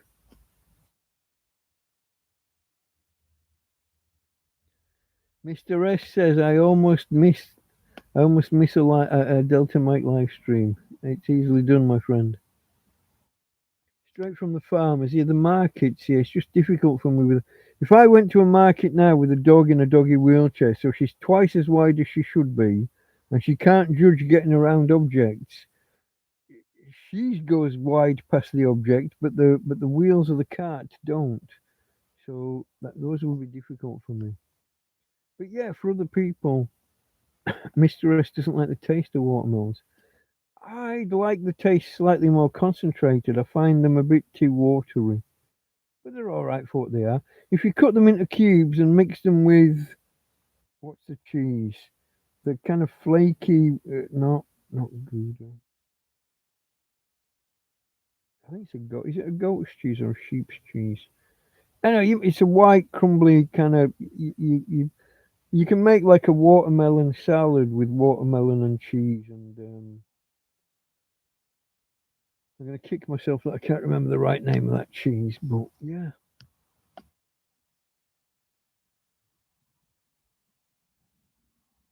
Melon's great for our walking feet, so the locals tell me. They're just heavy to carry, mate, when you got to go a distance.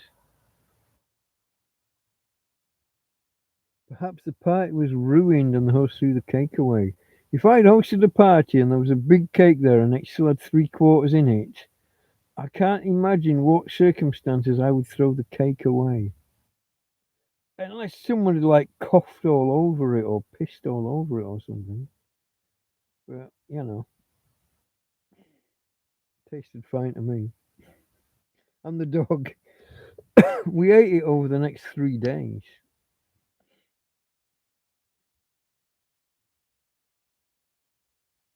I'm tramping more than 30 years. I'll never go looking for food from the bins. Yeah, I had no alternative. It was that or nothing. For the first 6 or 8 months of being homeless, I wouldn't go begging. That's one thing I will not do. Did it one day, didn't like it. I haven't got any other talent. It's not like I can sit there and play an instrument. I can't juggle. I can't start blowing bubbles. I got no. I can't build fancy sandcastles. Uh, so we walk around from the bins and we collected resources. I overstate it a little bit when I say from in bins. I mean occasionally. Usually someone will hang a bag on the side of a bin. With the old style bins, these new style bins that we've got here now, that doesn't happen as much. they'll put them on the floor next to a bin. Used to be there was a flat lid on the bin and people just put stuff on top of the bin. So you could often get food.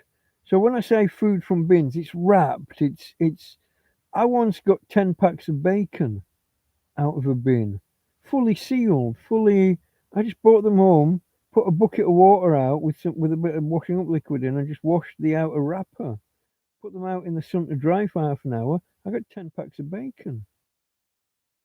If you watch my video where I ate some bacon that was 9 months out of date, that was some of those 10 packs that I'd kind of forgotten I had. Um, it's bacon. It doesn't go off. That's the whole point of fucking bacon. It's wrapped in salt so that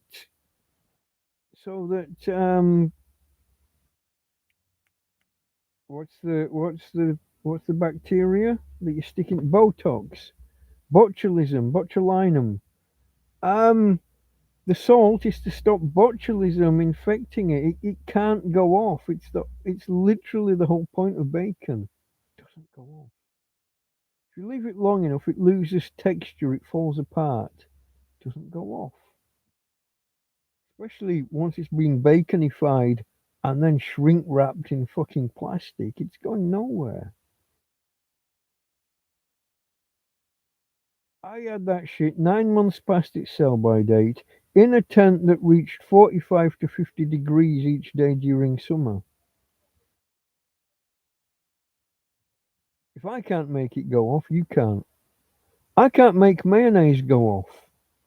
There are people that keep mayonnaise and ketchup and shit in the fridge, mustard and what have you, because you're frightened it's going to go off. I can promise you it's fucking not.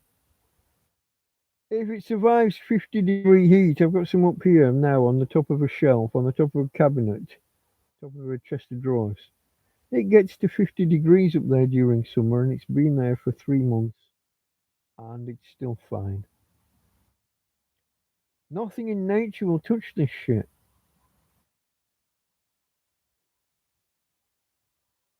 The ants will if you put in a mouse trap. The mice will come towards it and get deaded before they get there, but they don't get to actually eat any, and they probably wouldn't eat any once they got to it. White sliced bread does not go off in Spain. The supermarket's family loaf, Panda Familia, does not go off. I used to have mine after 2 or 3 days on the counter. I'd be putting it in the fridge in case it was going to go off in my apartment. No, it doesn't go off in my tent. I proved it to my mate Tom. I had 3 or 4 slices left in a pack, and I left it on my table outside in the fucking sun. Forgot about it, and like 4 months later, oh Tom, here's that bread. It's fine. Unbelievable. I wouldn't eat it. I've eaten it after a month. I wouldn't eat it after it's been out, but it looks fine. It hasn't gone mouldy. It's nothing wrong with it that you can tell. Bring it out. It feels and smells just like bread. It is bread. Yeah, I don't know, mate. What do you do? 30 years don't take food from bins. Drunk people often order way too much. Yeah, in English we say your eyes are bigger than your belly. I'll go asking. Okay, when skin to no money, I'll go asking shops and restaurants, bars and cafes. Yeah, I've never done that. I've never done that. I'm not sure I could. Hey, what do you say? Hey, mate, have you got any food? What do you do when they tell you to just bugger off? If you find one that gives you some, do you go back the next day and the next day and the next? Do you become a nuisance? I'm not sure how that works. I can't. I'd have to be desperate. Excuse me. I'd have to be desperate. People under the influence of herbal extracts will eat it all themselves. Feta cheese. It was indeed watermelon and feta. Yeah. Thanks, guys. Yeah.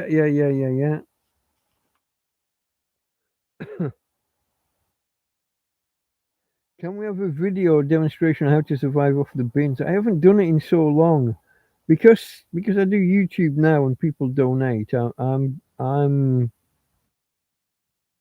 guys. I managed to just save up and buy a €250 fucking fridge freezer. I'm not exactly in that position anymore. I could do a video on the principle of it, but you'd have to understand that I'd be kind of faking it, as in I'm putting stuff there, but I'd be doing it just for the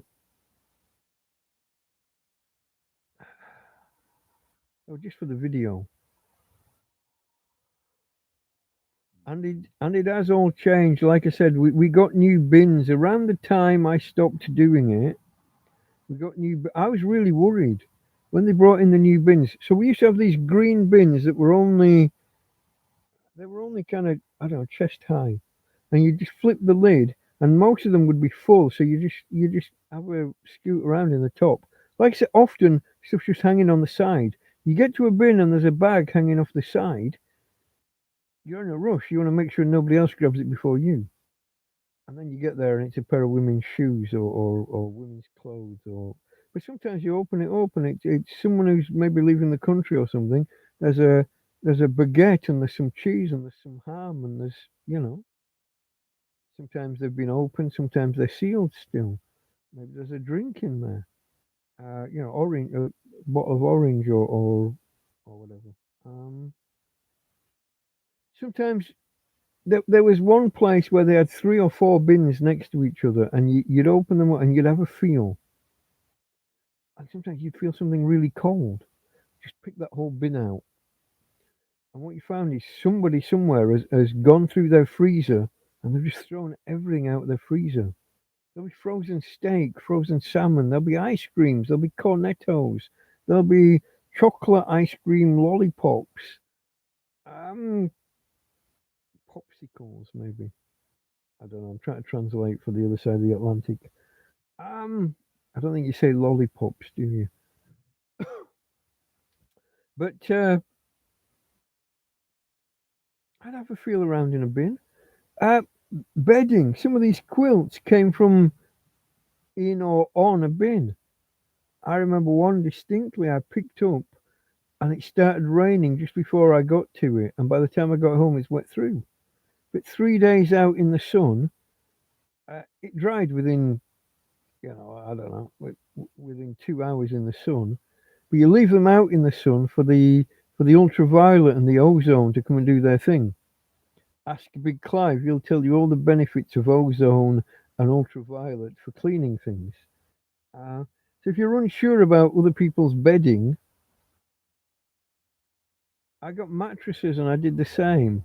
2 days on one side, flip it over, 2 days on the other, flip it over half and half one day just to dry off any moisture from overnight. And then it's yours, you use it. Um, I could do a video on the process of walking round. It'd be a little bit different now with my little darling in a chariot. Uh, Probably couldn't walk as far. It's not like the days when we could walk to Guadamar and back, 12 or 13 kilometers that way and back, and 10 or 20 kilometers during the day while we walk around Guadamar. How to survive off the bins? I could do that in principle. You just have to understand that I'd feel bad taking the stuff because there might be other people that need it where I don't. Um, that's Mr. S is leaving the stream or leaving it running in the background. Okay, mate, no worries.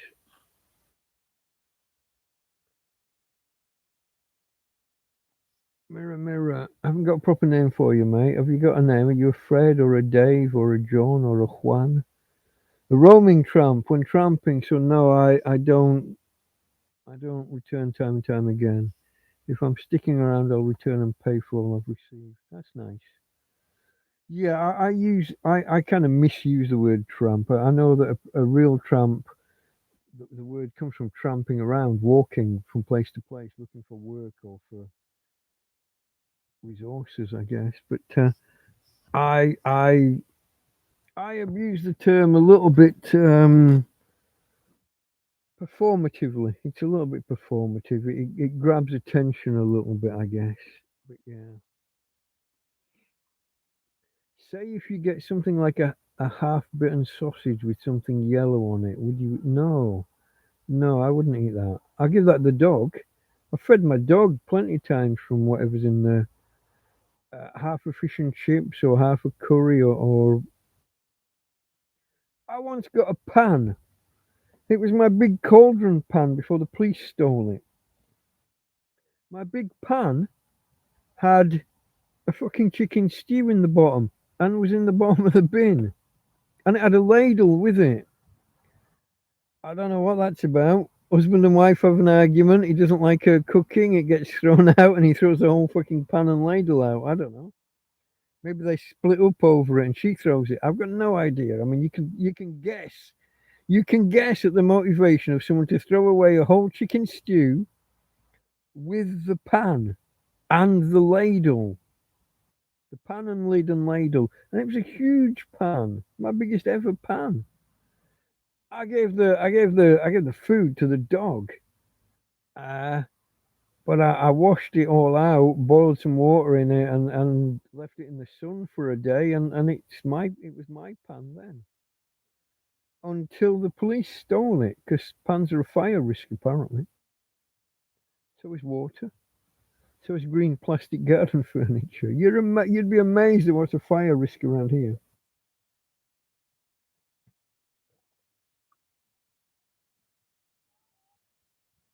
I won't stand up on the bed. Let me do this, folks. I've been looking for about 10 minutes at a battery that had finished charging. I got two batteries charging. One finished, one hasn't. I just need to plug the. Let's see if I can. Can I show you it? Not really. There. I just need to plug that into there. Oh, so that starts glowing, flashing green. I've been sat here 10 minutes watching it on green, watching this one on solid green. Well, if I can get these charged, I can put this one on as well, which I quite like. Tina, what are you doing? Are you on the bed still, or have you gone on? Are you back on the floor? Hey, why are you not in bed? Come on back this way. Come on. Come on back. Unless you really... Do you need a drink of water? Water. You need water. Then if you want water, give us a second, folks. I'm going to help my girl, I think. I think I'm trying to help my girl. Go get water. Go on. Go get water. Go on. Go on. Water for Tina. Are you fighting against me? Go get water. Have I misunderstood? You want water or not? If you don't want water, you want to come back? Okay, you want to come back. I'm sorry, babe. I thought you were trying to go forward. Okay, babe. I didn't misunderstood. I got you now. Oh, if only you could speak, you would make this so much fucking easier. Sorry, folks. A little misunderstanding between me and my girl. Taking my blanket back. You're laying on my blanket, you bugger. You're struggling tonight, aren't you? Okay, I'm back. Let me reposition myself. Say if you get something like half. No, I'm not. Please, how long have you been homeless? 3 years and 3 months. Is it? August the 14th, 3 and a bit years ago. I lived in the park for 2 months. I had no clue. I don't know how to be homeless. I got moved. I had all my things stored under a tree, and the council got complaints, so they came and cut all of the branch. It was 3 trees with big boughs, big branches hanging over, and it created like a little clearance that hung so low no one entered. So I stacked all my bags there during the day, and they got complaints about a man sleeping in the park, and they came and cut all the big branches down and took away bushes and swept and cleared the area out, and left all the branches piled on top of my belongings. They didn't take my belongings away; they just left branches piled on top. Took me 4 hours to dig my shit out and carry it down here. I had no idea where I was going to go. I was aiming for a guy who said, "If ever you need help, come to my house." And when I got there, his girlfriend said, "No, I never heard of him." They'd had a fallout, and she'd kicked him out apparently. Um, I was down this way. This was the nearest kind of empty field. I came here. I brought all. I did five or six trips, carrying mainly water, but carrying stuff down here, along with a dog that wasn't behaving. Back, she could walk back then, and she was a right nuisance with it. Got into this field, and the field flooded that first night, and then it flooded again 1 month later, which was 3 years ago today, or the day just finishing, November 11th. First thing in the morning, 4, 5, 6 in the morning, it flooded a second time. It flooded twice that morning. Um, but I don't know how to be homeless. I've got my friend Joby got a bike and went off traveling, and he can just find a place and set up each night. I've got no fucking clue. I set up here. The police came and they said fuck off, and I said no. I've kind of stayed ever since. Uh, Somebody told me it was private land, and therefore the police had no authority. If the owner doesn't complain, uh, it's nothing to do with the police. And I've stuck to my guns on that, despite getting harassed by them every week or two for the first 18 months. Multiple small convictions, I don't even know what for. But yeah, that. So that's me. If you want the full story, mate, Mirror Mirror, whatever your name might be, um, Mirror Mirror, you sound like David. What was he called? There was Therese Bazaar and David something or other. Dollar. Dollar was the group. Mirror Mirror. Sorry, I'm off on a tangent again. I can't read David something or other. He was a real pretty boy, wasn't he? He owns a chain of burger vans now, I think. Hope that's not you. Um, if you want the full story though, Mirror Mirror, TrampCast space 001 gives my entire backstory, how and why I became homeless. It's all in there. I think I put chapters in it at one point. I don't know whether they're still valid and still work. You should better jump to various points. Mirror Mirror is Stephen. Thank you for letting me know that. Terry says, "Oh, you're asking about what I would or wouldn't eat from a bin." No, it's I'm talking about stuff that's like fully packaged or as close as you know something that's packaged and maybe the package is open but it's in a sealed and it's in a carrier bag with a tied knot and it's in the top of the bin, not the bottom of the bin typically. Although I have dug stuff out the bottom of a bin. The classic example being the 10 packs of bacon I was talking about earlier. That bin was empty. So I had to tip that bin up and I went literally bin diving, as it's called. You tip the bin to 45 degrees, you lean in and you reach as far as you can. And sometimes a little bit further than you can. You see, I'm this calm, rational, educated. Food, my friends, food. Now, if it had been a fucking piece of bread in the bottom of the bin with all the bin, I'm not, But if it's in a wrapper and it's there, you'd be amazed how much bread the Spanish throw away. I think I read a big report on this today. The Spanish throw away more bread than anyone else in Europe. I don't know whether that's per country or per capita, but the story I saw. See what they do? They buy you. They go out after breakfast. They go and buy their bread, and they bring it back, and it gets eaten either that day or first thing in the morning for breakfast the next. Any bread left after breakfast the next morning is getting chucked out because they're about to go and buy the next lot of bread. Um, so you get a lot of bread thrown away, and sometimes it's okay, and sometimes it's not. Um, but some of these baguettes will last 3 days easily, and they're throwing them away because it's 8 o'clock the next morning. It's another 2 fucking days on that. So as long as it's semi well wrapped and clearly not been in there too long, and nobody's thrown a baby's nappy on top of it or a bag of dog shit on top of it, as long as it's only just got there and is well wrapped, grab it.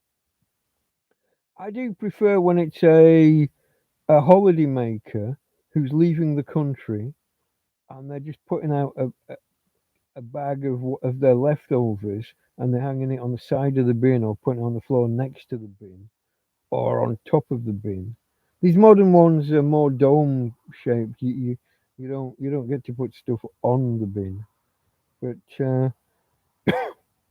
yeah, I could talk about that shit for ages. Mirror, mirror, it's a Stephen. Nice to meet you, Stephen. How old is your companion? My Tina doggy darling is 9.5 and shouldn't be in the state she's in. I got two competing theories on why her back legs have failed. One, favoured by the vet, is that it's a spinal injury and she was kicked. She was kicked by the police in my presence while I was being arrested one time. Illegally, I might add. But that doesn't matter, I still got convicted. Arrested for not showing my paperwork. Technically not having paperwork. But their demand to see paperwork is only for in public and I'm in private. None of their fucking business. Um, she was kicked twice that I saw, but then obviously I'm dragged away. Who knows what happened after that? And she was left here. Even afterwards, they didn't collect her and take her the pound. They just left her here on her own with no water or food all day until my friends picked her up. She could have been here another 16 hours if my friends had not come and got her. And that only happened because I was live streaming while I was being arrested. I think I've hidden that. I think I've made that one private. I didn't like the way I came across during that one, but I was under stress at the time. What else? What else? How old? Okay, so that's one theory. The vet said, yeah, spinal injury. I find the vet made Tina yelp twice in a minute, once from under, once from over. I've never been able to make her yelp in 18 months of carrying her around, moving her around, physically helping her off the bed, helping her on the bed, moving her this way, moving her that way, getting her out of the tent, putting a belt under her waist and walking 200 meters that way when we go for a walk. The other day we did 800 meters. We did the full block. Uh, I'm physically carrying the back end while she walks, and there's not a peep. There's not a sign of pain. Friends come and she kind of runs out of the tent. She has to bum shuffle, but she runs. She bum shuffles as fast as possible. If she's in pain, she'd sit there and wait for them to come to her, but she doesn't. She will run down the road to go meet our friends.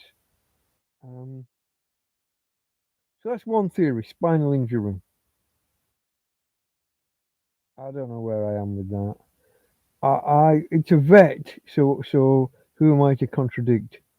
But to me, it feels much more like a degenerative neurological disease, like an MS or a motor neuron or a I don't know, whatever. Um, There are other things. It's not just the legs. There are other things deteriorating over time.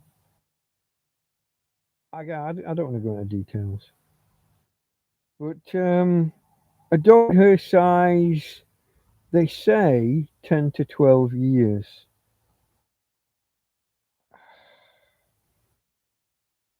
I would have thought she would have gone further than that if her health had been maintained. I don't think this is like an old age thing. In fact, it's not. You don't expect a dog's back legs to just stop just because they're 9. It's been going on for 18 months, so 7.5, maybe 8 years old when it started. I don't know, mate. I don't know.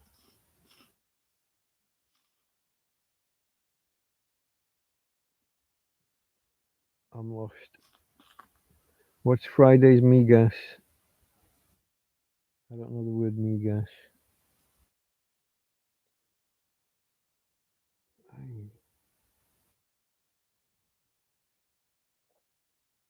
Let me just say, I don't know it at the minute. That doesn't mean I haven't learned it at some point in the past and then forgotten it. The last 3 years, I haven't had much interaction with people to keep up with my Spanish. There are weeks that go by where I don't talk to anybody. On the tippy tappy typing on the computer. Uh, those would be rare. The weeks where I talk to literally nobody. There's a lot of hello, hola, buenos dias. You know, or just buenas as often as not. There's a lot of that, just waving but an actual conversation with people, whether in English or in any other language. Breadcrumbs soaked, strained and fried. Traditional food for Friday. Oh, I don't know that one. Migas. My mate used to do like a stew with breadcrumbs and chorizo. Oh, and or beans if that was around. But yeah,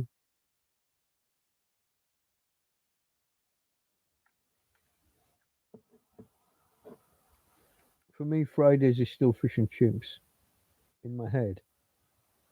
Once every 3 months maybe. A lot less actually. 3 times in 3 years. But I did tell myself I was going to start doing it more often. But then I blew my money on a fridge freezer. So what can you do? I got a solar panel. I got an EcoFlow River 2. I got a fridge freezer, electric tennis racket of death. I've got an electric fan which has kind of fallen over and broken a bit at the minute. I got an electric slow cooker. Ah, there's more. I'm not remembering everything electric. I got a 13 kilogram gas bottle and a gas burner. Small camping stove. 2 small tents, a 2-man and a 3-man for emergencies. I got my next big tent already set up. This one is 3 meters by. This one 3 meters by 6. The one before was 3 by 7. It was wider actually. This one feels narrow. The last one I could get off my double bed and walk around. This one I have to bum shuffle to the bottom. There isn't as much room in the bedroom. What else have I got electric? I know I've got things that are electric. I have been given a laptop. My friend gave me the phone is a Samsung. What is it? Is it a flip or a fold? Would have been very expensive if it had not been broken and kind of set aside as a. She got a replacement free of charge. But then she gave me a tablet. And then someone else gave me a tablet. I'm doing all right. My cup runneth over in many ways. Like I said about getting so much food off people that it becomes a battle to get through the fresh stuff before it starts going off. And invariably, something will get left at the bottom of a bag and will go bad. Whether it's a piece of ginger, a piece of garlic, whether it's an onion, whether it's a tomato, and I feel bad about it every time. The cough's not real. The cough is psychosomatic. I had a tickly throat thing a couple of weeks ago, and this is a weird remnant that should have gone away and has, except when I'm online. Now, this one did finish. Now I can put the lamp back on to charge. If you just excuse me a moment, folks. If I can find the aperture, the port. There we go. That goes in there. I'm back on top of the Branston pickle. Didn't even know you could get that in Spain. Bring on the Branston. Maybe you can't. My friends have got an RV. Maybe they drove it out with them. Is the EcoFlow keeping up with the new fridge? It is Akadaka. Akadaka is in Australia. Bear with me. I have to look this up. Everybody's called Chris except they're not.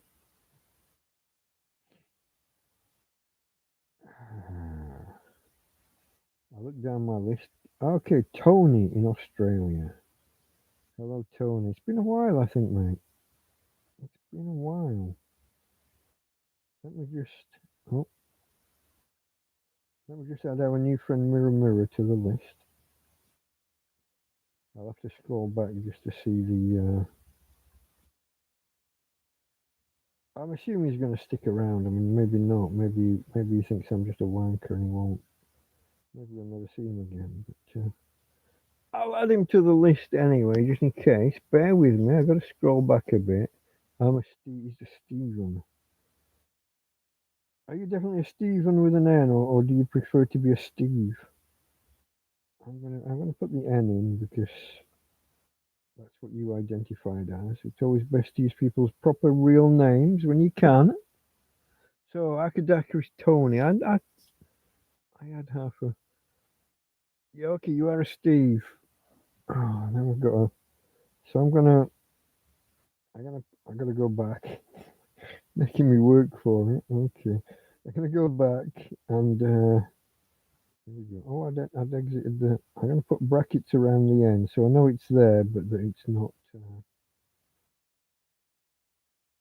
Okay, mate. Nice to meet you. I think this is your first time here, is it? I think so. It's the first time I recall seeing you, anyway. But sometimes I get that wrong. What was that doing? Don't know what that was. One wrong touch. Are we on 2.5 hours already? Where does the time go? Quick scroll just to make sure I haven't missed anything in the. No, in the alerts. I forgot to do the silency thing or whatever it's called. First time here. Okay, mate. Just a warning. I do go by Mike online, but just in case we ever communicate in real life, I'm not really a Mike. The Delta Mike is my initials in NATO phonetic alphabet, so it's DM. But yeah, I go by Mike. That's not a problem. But sometimes people, I don't know, maybe they'll send me a PayPal donation or something, and then I'll thank them and put my real name and then the Delta Mike in brackets. And I've had one or two be a little bit perturbed that I'm, operating under a false pretext. And the thing is, from my maybe not my very first video, from my very first live stream, certainly, I've always said, if you watch TrampCast 001, it is about 2.5 hours. So it's a put it on in the background while you're doing something else kind of video, probably. But it is I was there right from the start. I did say it is the NATO phonetic alphabet. I'm not really a Mike. My first initial is D, so it would be difficult for me to be a Mike, unless it was difficult Mike or something. But yeah, I like to just put I like to re-emphasize that every now and again for everybody, not just for you. But Yeah. Since I went online and did the YouTube channel, it was a deliberate. Okay, let me make sure I can word this right without sounding too mercenary. When I moved into this field, I said I don't know how to be homeless. I knew I needed help. I could have just set up under a tree and no one would have known I was here. I could have been I could have been dead under that tree 2.5 years ago. No one would have fucking known.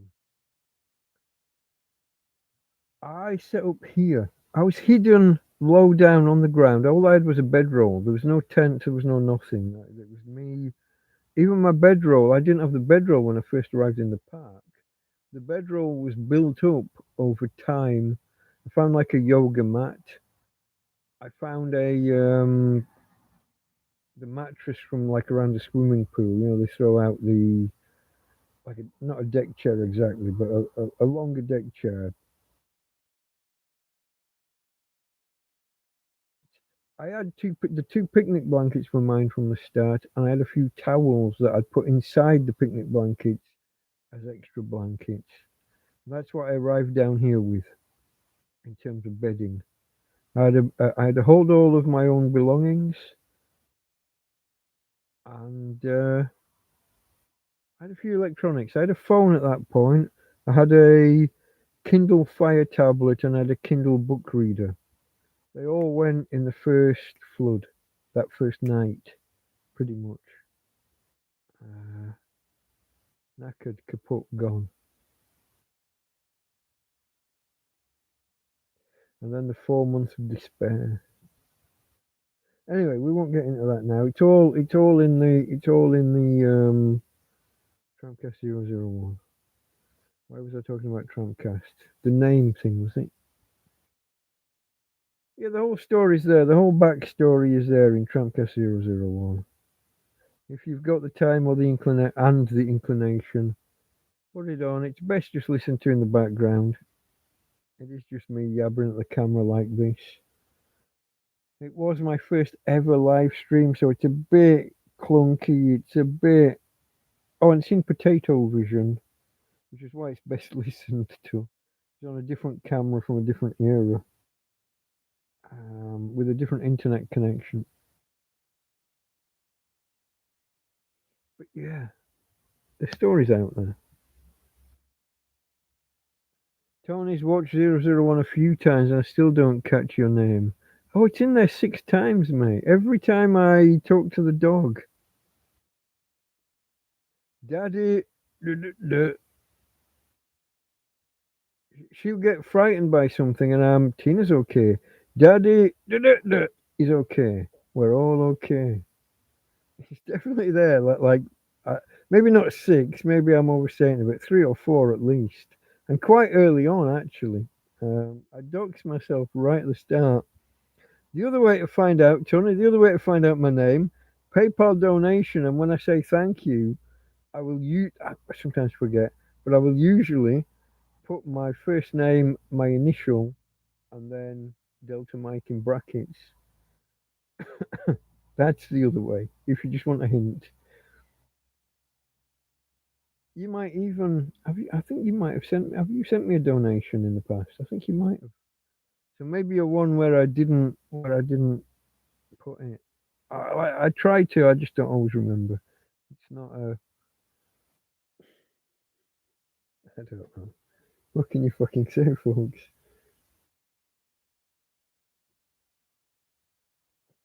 Even when you know it, you're not allowed to type it in chat. It is the one word that is blocked um, on the YouTube chat, but blocked by me. I don't censor on the whole. In the history of the channel, which is, I think it's over 2 years now, isn't it? In the history of the channel, I've blocked maybe 6 people for like malicious or malevolent behavior. Look at this, folks. We're 2.5 hours in, and I'm doing my first top up. A little bit of red wine. I say a little bit. That would be a big glass by anybody's standards. Oh, shit. Hold on, folks. I got you. I got you. Don't panic. I'm still here. I got you. I got you. Hold on. What's this? Ezekiel, lol, you bank. Hold on. There's a comment I missed. I'm walking to Benidorm for fish and chips. Benidorm from Alicante. That's a walk. I missed this whole block of comments. I'm sorry. I'm walking to Benidorm for fish and chips. Is the I got the Ezekiel flow keeping up with the fridge. It is, yeah. To be honest, I turn the fridge off at night. Well, yesterday I didn't. I kept it going, and about midnight I got down to 50% on the eco flow, and I thought this is getting a bit risky. So I don't. It's cool at night. The ambient temperature, let's say it's, I don't know, 14 or 15 degrees at some point in the night. If the stuff in the fridge got to 14 degrees, it doesn't matter. I just don't want it getting to like fucking 25 and 30. My cool box, my electric cool box, there we go. We were trying to list all my electric things. I got one of those, not piezoelectric, what's the fucking word? Who's here that's technical? Mr. S stepped away. Are you here, Jack Attack? What's the silly technology that my old cool box had that's really inefficient and doesn't cool things down very well? Electro something or other. Anyway, it worked for the first year, the first summer, and then it got knackered over winter by insects and infestation. And what is it called? It's a not ferroelectric, something electric. I hang out with these technical guys, but I'm not really one of them. I'm just some silly computer programmer.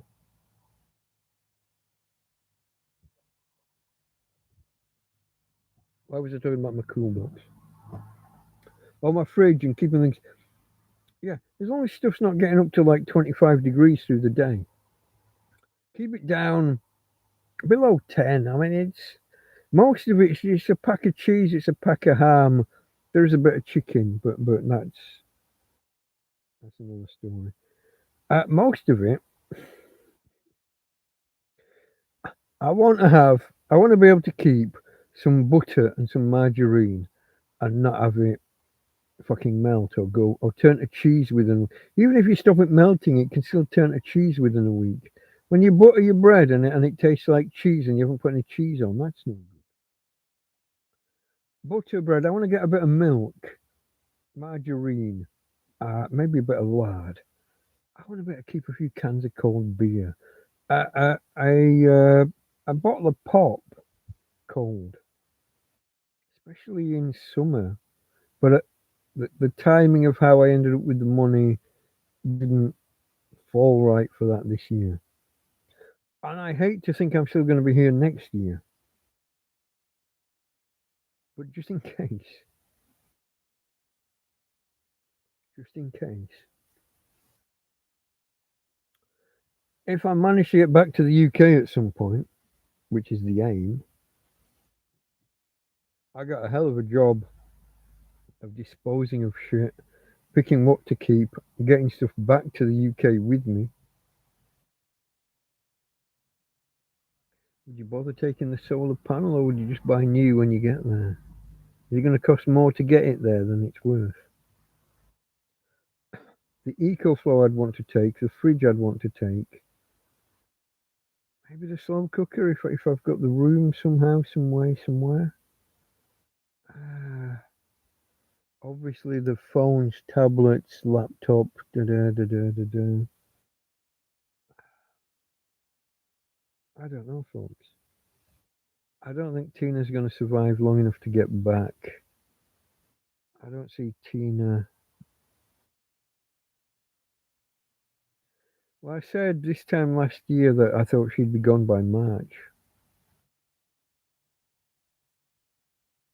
She went through a real deterioration phase and then it stabilized and then there was a deterioration phase. Then it stabilized. We're just in another deterioration phase that I don't really want to linger on. But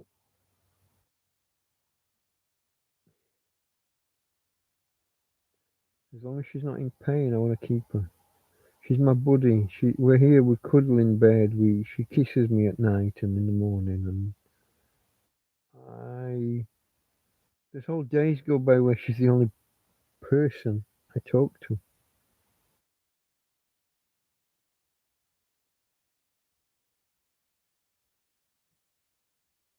But I wouldn't prolong things where she was in any kind of pain or agony. Um,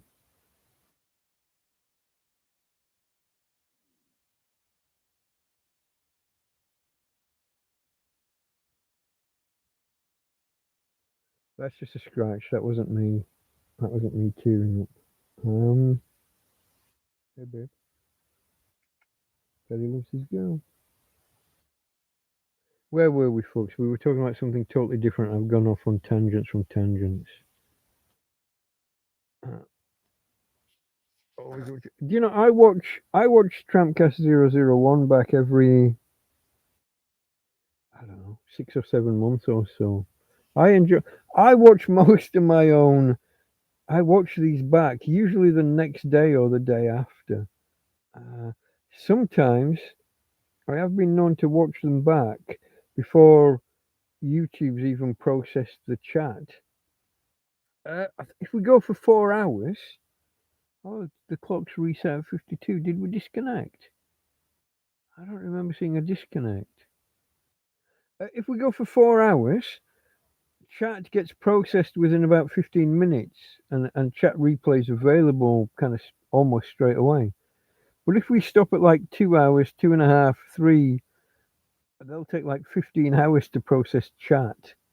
And sometimes I can't wait. I'll watch them back.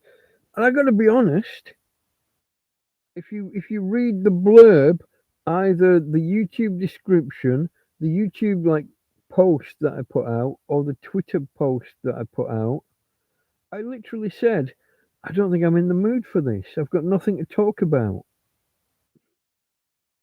How far are we now? We started at 10:30, yeah? 10:30. So 1:30 would be 3 hours. We're 11 minutes shy of 3 hours.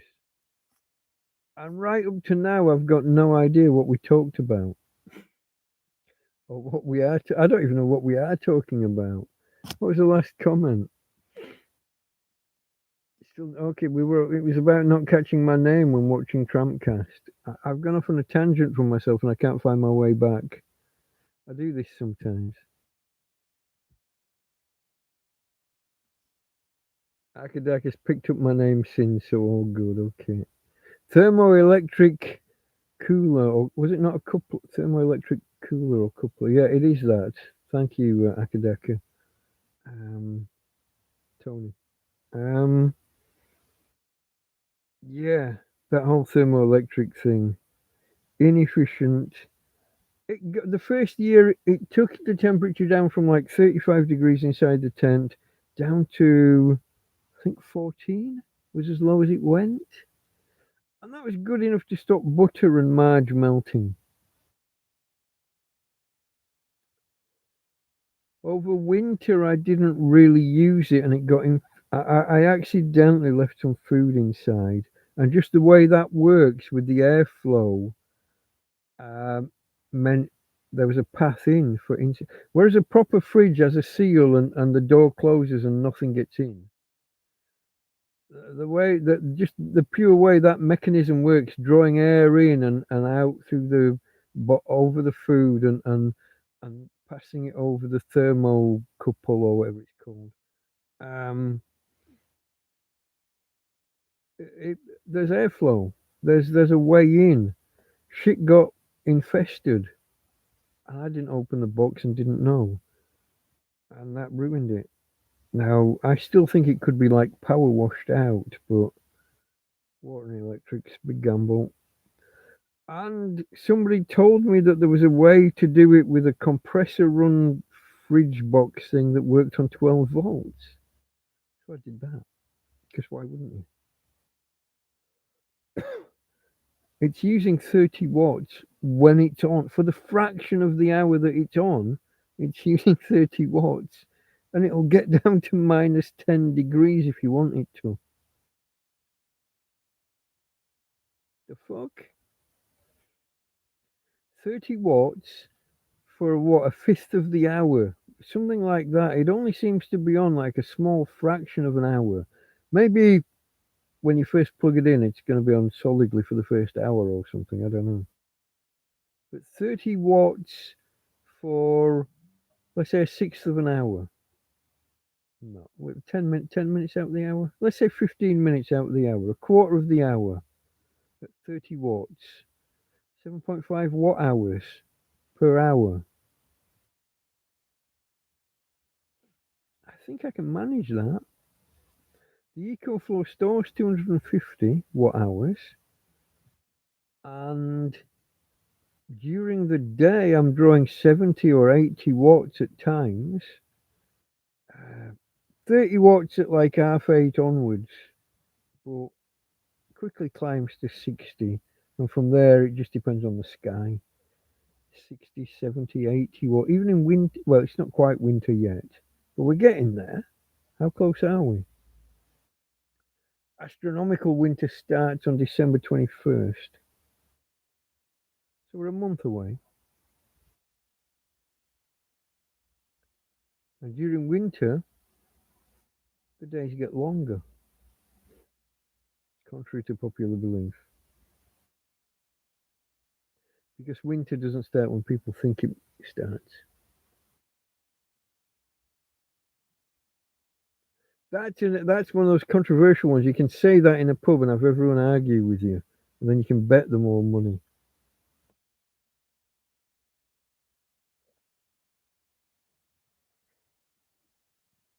If you say to people, in winter, do the days get shorter or do they get longer? Everyone's going to say the days get shorter, the nights get longer. No. No. Winter starts on December 21st. And from that moment onwards,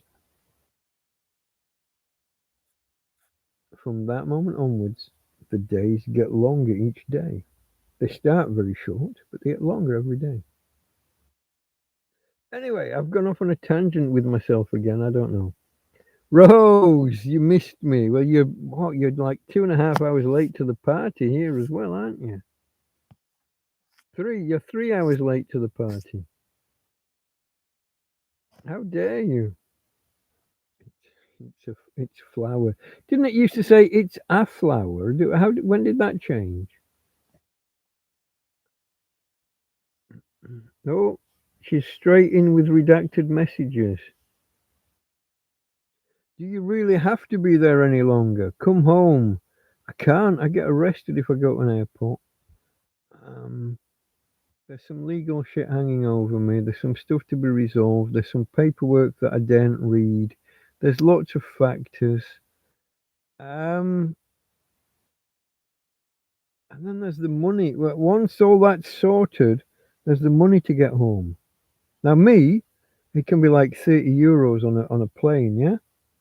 Doggo, it's like best part of 500 for the flight or overland.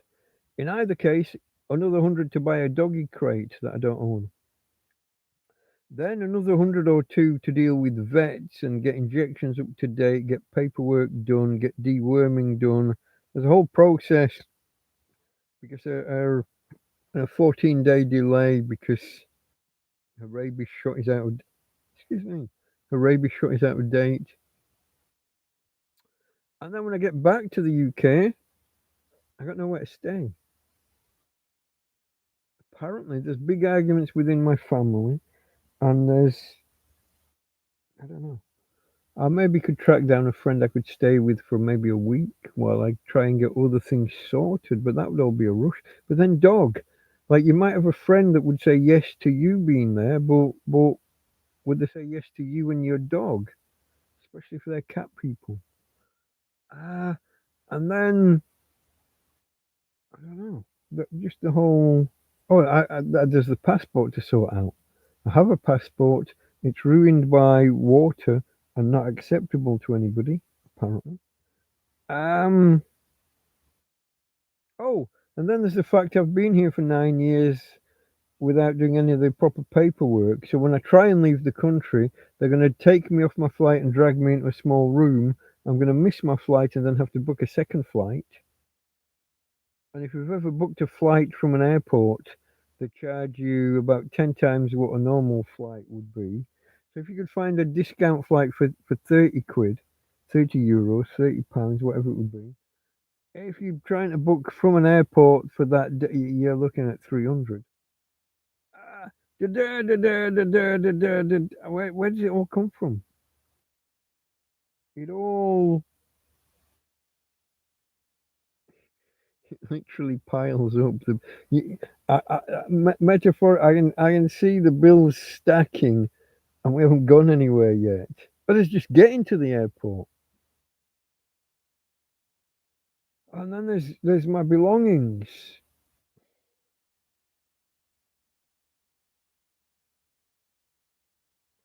I don't know, folks. I don't know. I become overwhelmed just trying to think through what the process would be when the time comes.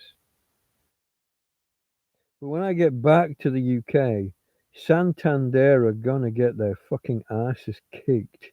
Are you still here, Mirror Mirror? Steve? Yeah, yeah, I can happily pay for your ticket. That's very generous of you. We're not just talking about like a 30 euros for a flight. Lots of people have offered.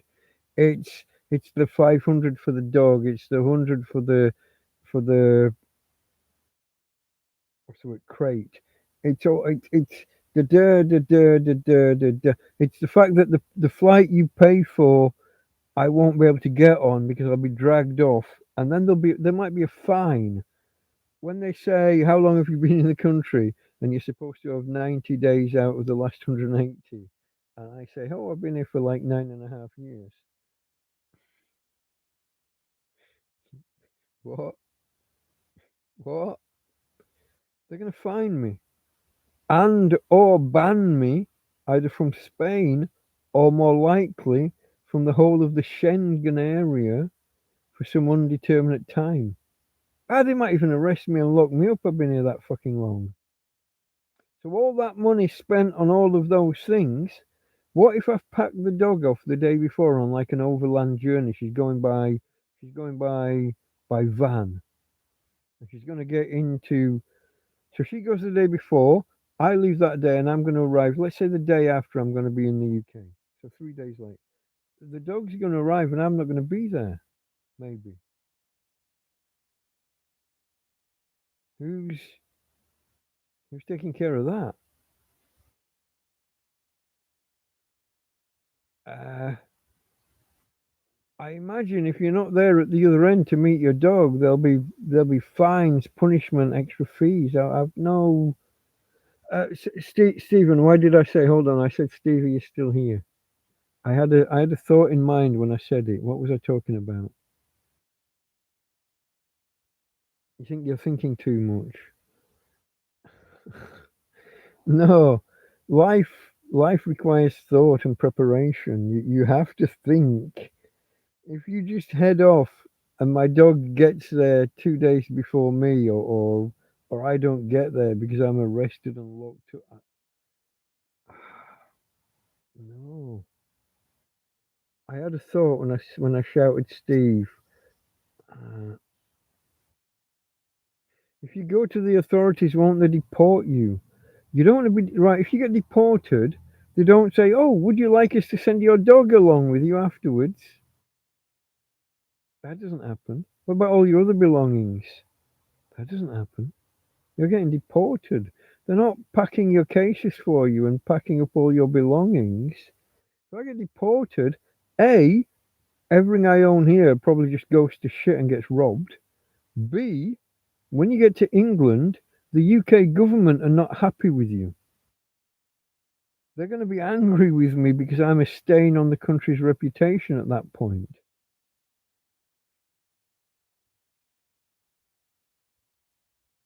They're going to want some kind of recompense. There's going to be some kind of. You get deported, you're in trouble. at this end and at that end. It's not something that you want to volunteer for.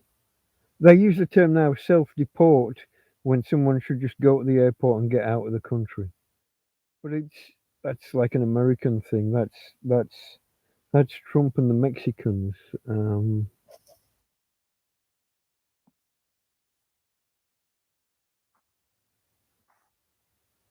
what belongings are they worth it?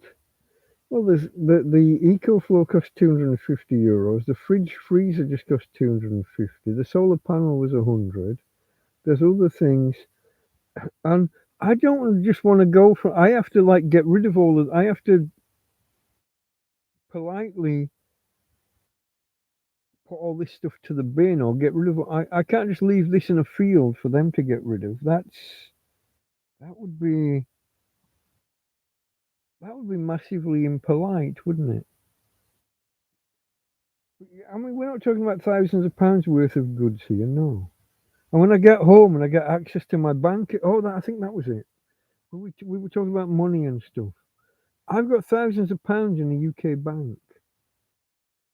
Not a lot of thousands, but enough thousands to get me there, get me set up for 2 or 3 months in an apartment or a flat, and to make a new start and maybe start a business. If it wasn't for fucking Santander Bank deciding that I'm not me. Oh, I hope you couldn't hear that. One of us just farted. I think it's Tina. Um, where are we? Let me just read back because I think I was going somewhere with Steve and I didn't get there. Days get longer from 21st of December. This is what I was saying. Days get longer, nights get shorter. It's the opposite of what most people think. When you talk about winter, people think, oh, in winter the days get shorter. No,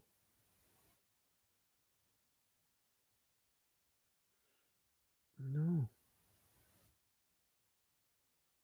I might have said, I don't know whether I've misspoke at some point while I've been explaining it. I might have said it wrong at some point. You do that. It's amazing when you listen back to yourself after you've talked for 2, 3, 4 hours. You hear all these little mistakes and these little misspoken remarks. When you watch other people's videos, they'll put an asterisk on screen and they've said one word and they meant a different, and they'll just put an asterisk and the right word on screen. But yeah.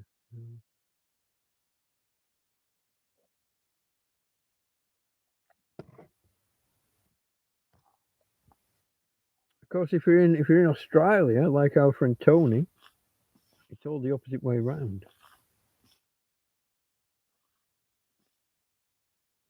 Don't blame the fart on Tina. Yeah, okay, you're back, Mr. S. No, I did say not really afterwards. I whispered not really.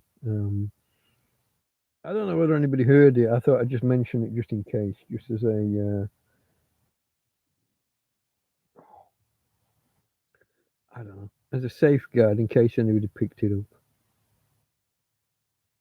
Okay, folks, where are we time wise? But my counter on screen has got okay 1:35, so we're 3 hours and 5. Yeah, 3 hours and 5, and this is 1 hour and 9. So I have to add.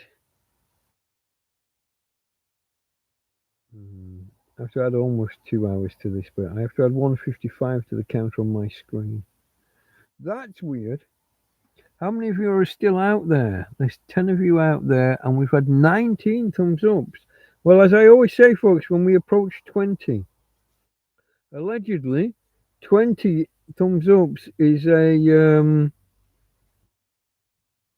Okay, you're on duty, Rose. Back to the nurse's station to chat up the doctors, yeah? I know you guys, gals. When we hit 20 thumbs up, folks, apparently that's a threshold where YouTube stroke Google put out more notifications, more alerts, bring more people in, as it were, as it could be. You know, I think I've got wine dripping off the bottom of my beard. when the tash and beard are this long, I was thinking earlier, I almost grabbed the clippers and went out and did the deed. When it gets this long, it gets caught on the tash, and then I don't know if it runs around or if it runs down. But I do end up with a wet chin whenever I'm drinking from a cup or a glass. This is why I like to drink from a can or a bottle.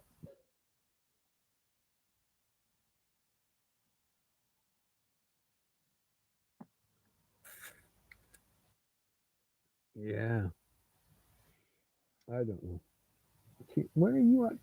You're trying to sleep across the bottom of the bed again, aren't you? She has a weird habit.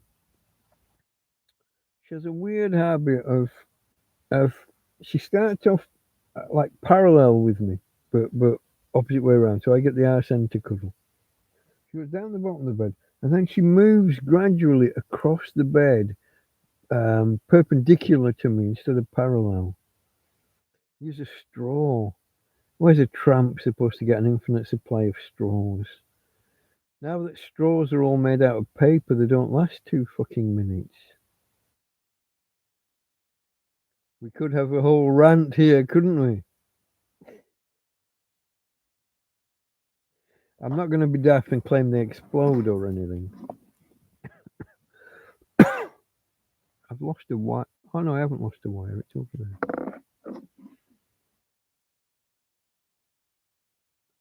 Two of these three batteries are charged, aren't they? Third one's here. Use a cup. Do you know there are certain pipes and things that you can have that get classed as drug paraphernalia? Metal straws have a tendency. I've told you, I think, about when I was it the last time I was arrested? No, it wasn't the last time. It was the time before. I got this copper sat across from the desk from me, and he's saying, "Do you feel ill yet?" And I'm like, "Yet? What do you mean? Do I feel ill yet?" I'm like, "No, no, I'm fine." Oh, well, later on, I'm like, "Yeah." Later, when you do feel ill, let us know straight away. I'm like, what?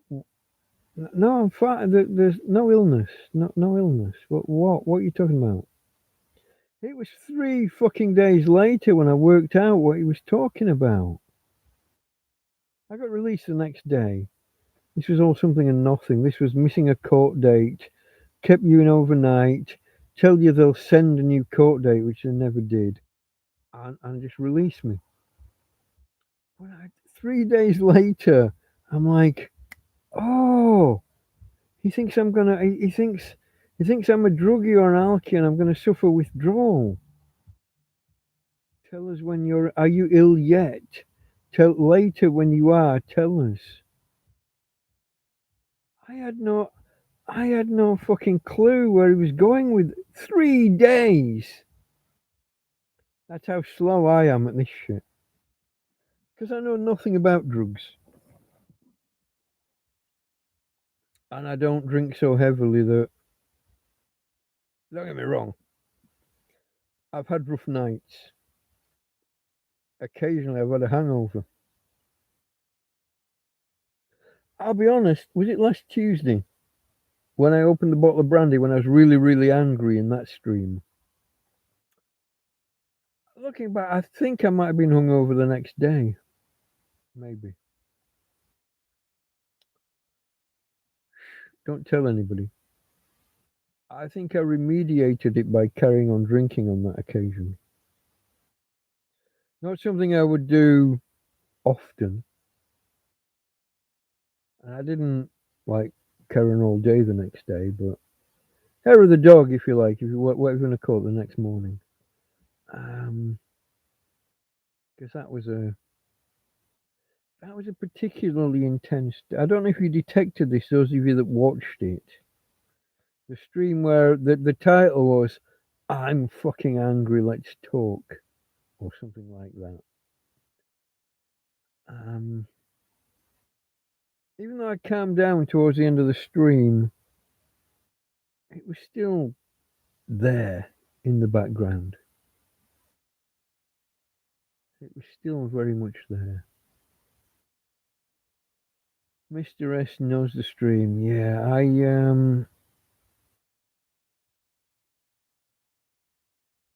was angry. I carried on drinking. Well, hair of the dog. I didn't carry on drinking. It's not like I carried on all the next day, but I had one or two the next morning. I think beer. I don't think I carried on with brandy. The brandy took another 2 or 3 days to get polished off, and even that's heavy by my. I'm a beer man, really. I like a brandy. I like a whiskey. I'll drink a vodka. Apparently, I'll drink almost anything else you put in front of me. But in terms of the rate of drinking, best to forget about it, says Mr. S. Yeah, I try to, but it's still there. Um, I thought about deleting her posts and the replies to her posts. See, today I put out a tweet about how that video didn't. So the video was about the pretty flowers in the field, and I don't think the video did quite as well as it could have. So today I put out a tweet saying, "Hey everyone, here's a video I did recently that didn't really get the attention I thought it deserved. Maybe have another look." But I'm aware that I'm pointing people at a video, and if they read the comments, it's there, isn't it? It's there. Maybe I should follow Tony. No, hold on. It was no Alan from Norfolk. Alan's advice, and just put out more videos. Just do more videos, like I used to. People are fast to judge, even if they don't know anything about it. This is true, and I'm probably guilty of the same myself. Um, we're pattern matching animals, and if you see something and you think it matches a pattern, you're going to draw a conclusion fairly rapidly. And I can understand that because I do that. And I pride myself on being more rapid than most at spotting a pattern. Not just more rapid, but better than most at spotting patterns. um, right from the age of 4, when you're doing number line kind of puzzles in school. Um, yeah, I was a precocious twat. And I still pride myself on being sharper than most. Even though I'm concerned about my own functionality nowadays. Part of the reason I ended up in Spain, I don't know if I mentioned that in TrampCast 001. I did have a feeling that my cognitive abilities were in decline.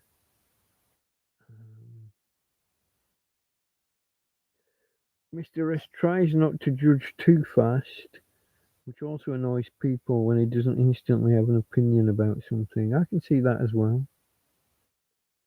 Topics I know nothing about, I will defer judgment. If it's the first time I'm hearing about something, I'll quite happily say I don't know enough. I think that's a mark of a more intelligent person. Some people who don't recognize that they don't know enough on a topic and they storm in with an opinion. But yeah, so I bridge both sides. But if I think I know enough to have an opinion, I can be quite. What's the phrase? Strong opinions weakly held.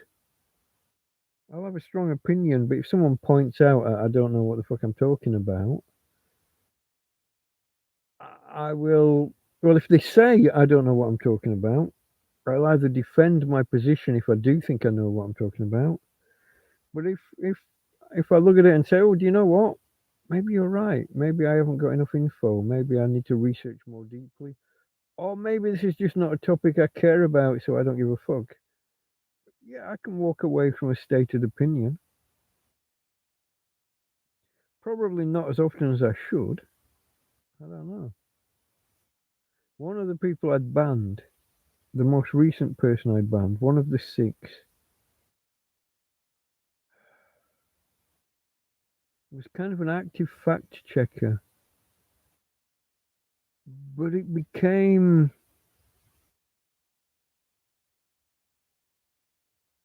would I say malicious or just pernicious? He was just there digging away at me all the time. Dig, dig, dig. You got this wrong, you get this wrong. This stream is the most error prone I've ever seen. And it turns out it wasn't. Two of the things he told me I got wrong, it turned out I had a true angle on. That got to me. And then when he got to politics and he started, so yeah, strong opinions in general, weakly held. If you can show me that I'm wrong, or maybe that I just haven't considered it enough, I'm happy to retract an opinion or rethink an opinion, or just back off and say I retract that opinion, but I'm not just swinging. If I thought that the answer was A, I'm not just going to say no, the answer is B because I've rethought it. I might say I thought the answer was A. Actually, now I realise I just don't know enough. If it bothers me enough, I'll go away and research it more and come up with an answer. If it doesn't bother me enough, ah, okay, the answer's not A, or maybe not A, but I don't care enough to look into it anymore. It's not my field, it's not my topic, it's not my interest. Have at it. So yeah, it's expressing opinions. People often demand you have an opinion. This is true, and in the political realm particularly. Um, did I say that right? Political realm, No, in the political realm. What was the other word I was aiming for specifically? Maybe. Uh, yeah, and it's even the peer pressure to have an opinion is even stronger if you're in some kind of group setting. You're in a work meeting, or there's five of you sat around a table in a restaurant, a cafe, or a bar, or even around the dinner table, or some kind of family event. One person, it's easy to say I don't know and I don't care. If there's 5 or 10 people staring at you saying, "What do you think?" And this is where, in business, the concept of what's called bike shedding comes in. You've got this big ongoing project, many aspects, manifold. Not everybody knows everything that's going on, but you get the big work meeting where everybody's called in and you're all sat around the big conference table.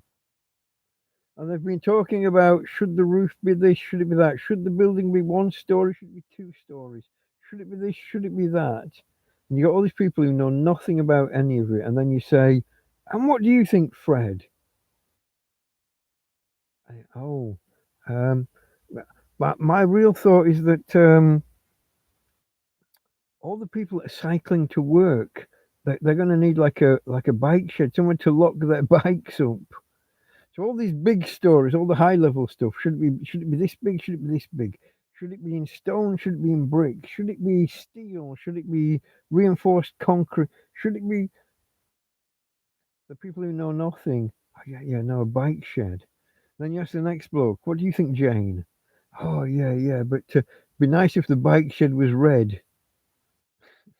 And this concept of, it's literally a management theory called bike shedding. The people who know nothing about, or very little about whatever you're discussing, will find some side vector, some tangent to go off on, and just demand that you have an opinion. Should the bike shed, should it be aluminium? Should it be steel? Should it be wood? Should it be red? Should it be blue? Should it be purple? And they start demanding opinions, not even on the main topic, but on an off topic, on a tangent. Bike shedding, folks, look it up. It interested me when I was doing all this shit in my degree. You see it so often in political debates.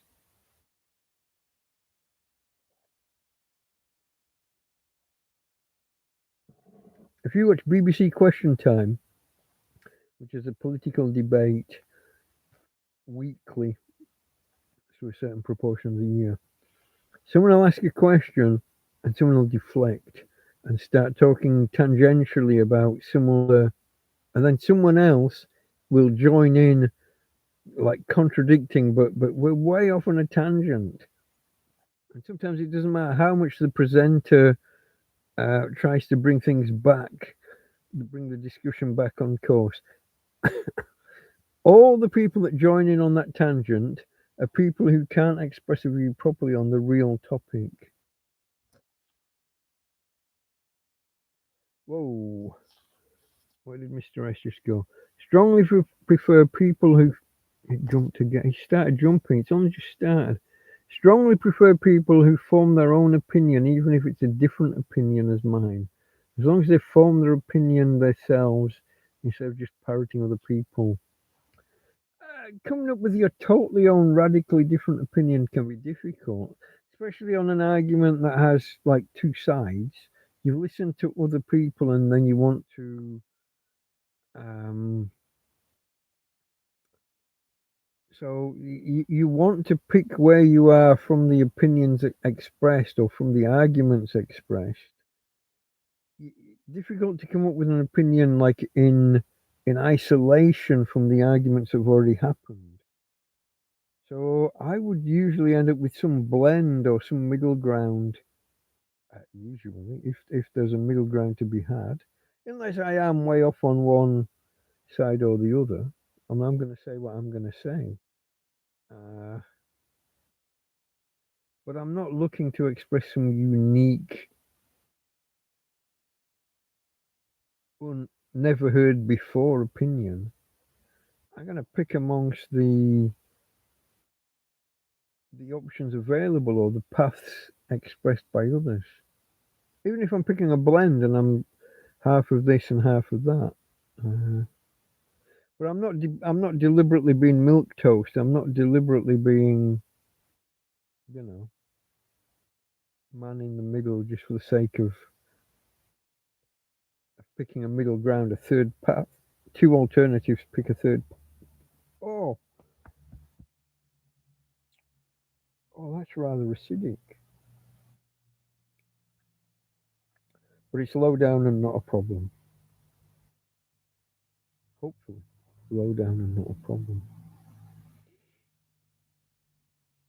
I don't know, mate. Expressing opinions in politics, the way the world is now,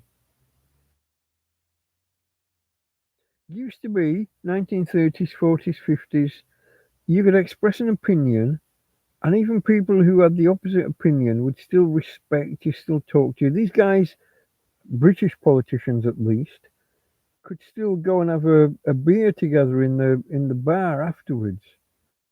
The MPs I'm talking about, or House of Lords. They could express totally opposing opinions, be on opposite political parties, but still be friends. We're losing that. We're losing that. We seem to build up a stronger and stronger dichotomy, and to express an opinion means losing 50% of your audience. 50% of people who hear you express that opinion suddenly don't like you.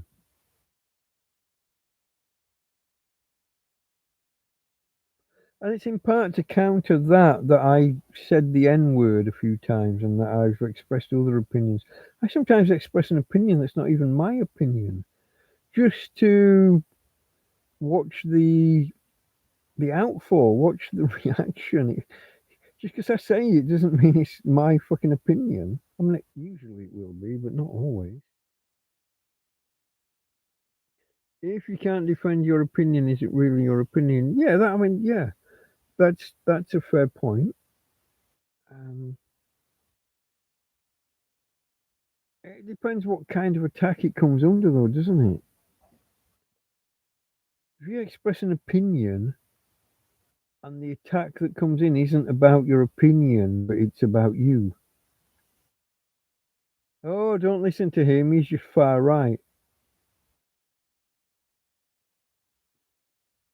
How do you defend ad hominem other than by saying, "Ha ha, you wanker! You didn't attack my opinion. You attacked me."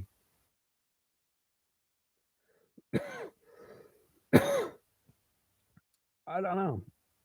That seems to be the way the world's gone and continues to go.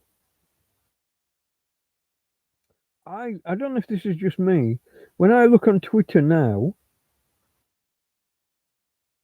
it's all far left screed. It's a wall full of people telling me how great the Labour Party are doing in the UK and how they're repairing Britain. It's a big job, but we're getting there. And I'm looking at it thinking, I'm not just looking at individual posts. I can look at each individual post and think, what the fuck are you talking about? But why is my feed just a tirade? 99 out of 100 are Labour's doing great. Labour, Keir Starmer's the best ever. Oh, we're getting there under Keir. And these guys are all saying that Twitter's far right. And I'm looking at it and I'm thinking, what are you talking about? I don't see any right. Never mind fucking far right. I, it's like we're looking at two totally different worlds. And when I watch politics and when I watch the news, there's so many people telling me that the BBC is far right, and I can't. I'm looking and thinking, what are you talking about? A woman. I don't know if you heard this one, Mister S. The script was written for the news, and they said a pregnant person, blah blah blah. Pregnant people will have this right, or whatever it was. Pregnant people. And the woman reading it changed it to pregnant women. She's been done. She's been censured by her employer, by the BBC, because she said pregnant women instead of pregnant people. Because according to the BBC, people that aren't women can be pregnant. And I got people on Twitter telling me that this is far right. That the BBC, it's total woke propaganda shit, and has been for years. You watch a soap opera on the BBC, 80% of people are fucking black or some shade of brown. Half of them are gay.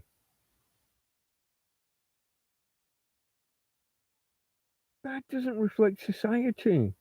In Britain, it's like 14 or 15% of people are non white.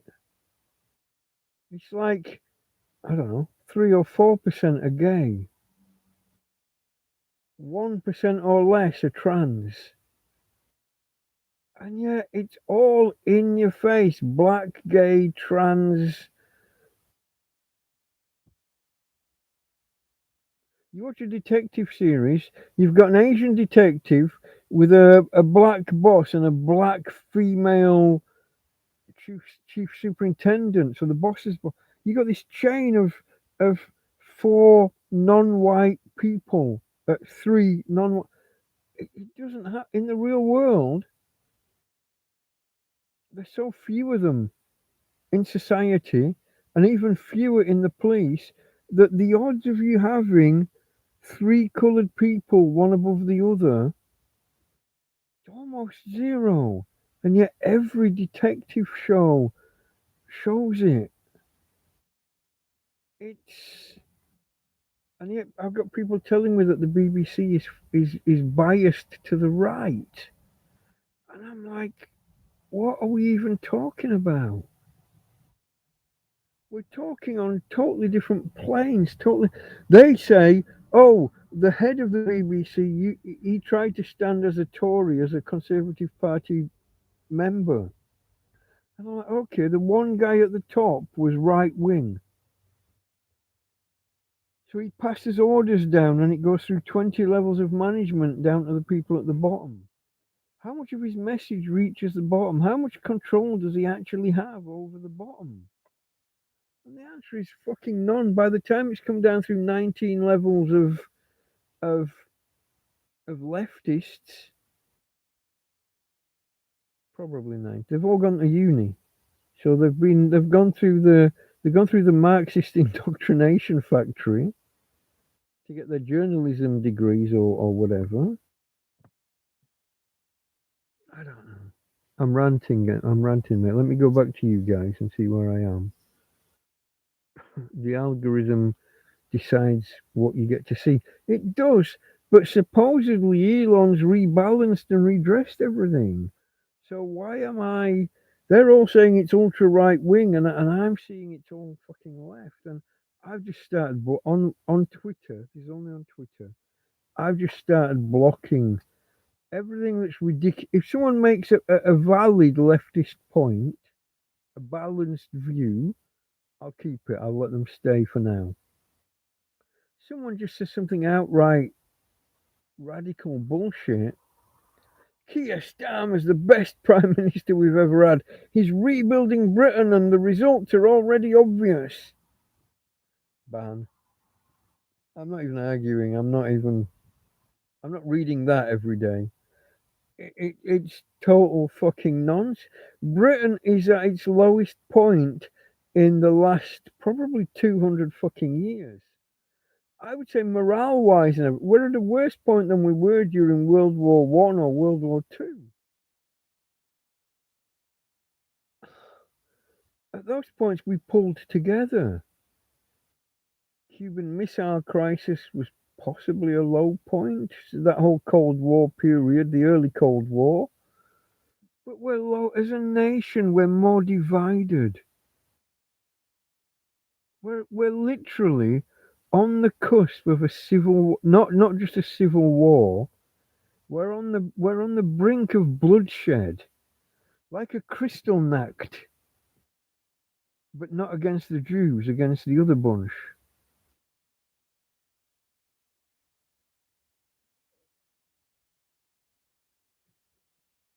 I really think it wouldn't take much of a flare up. And we outnumber them like 25 to 1. When they're in the streets with their machetes and when they're in there, there was a bunch of men all praying, but all dressed like ninjas. You know, like the women usually are, with all the black and the letterbox. And there was a bunch of men all dressed in black in the street, all doing their Allahu Akbar and all of that shit. They want to do that in their, I was going to say synagogue. That's not the right flavour. Can't remember the right word. They want to do that inside, yeah, but you take over a street and start doing it, and doing it as a protest, dressed all in black with balaclavas and face masks, and the police know that they're armed. But what do? Rather than search them, they'll keep the white guys away because the white guys might incite violence.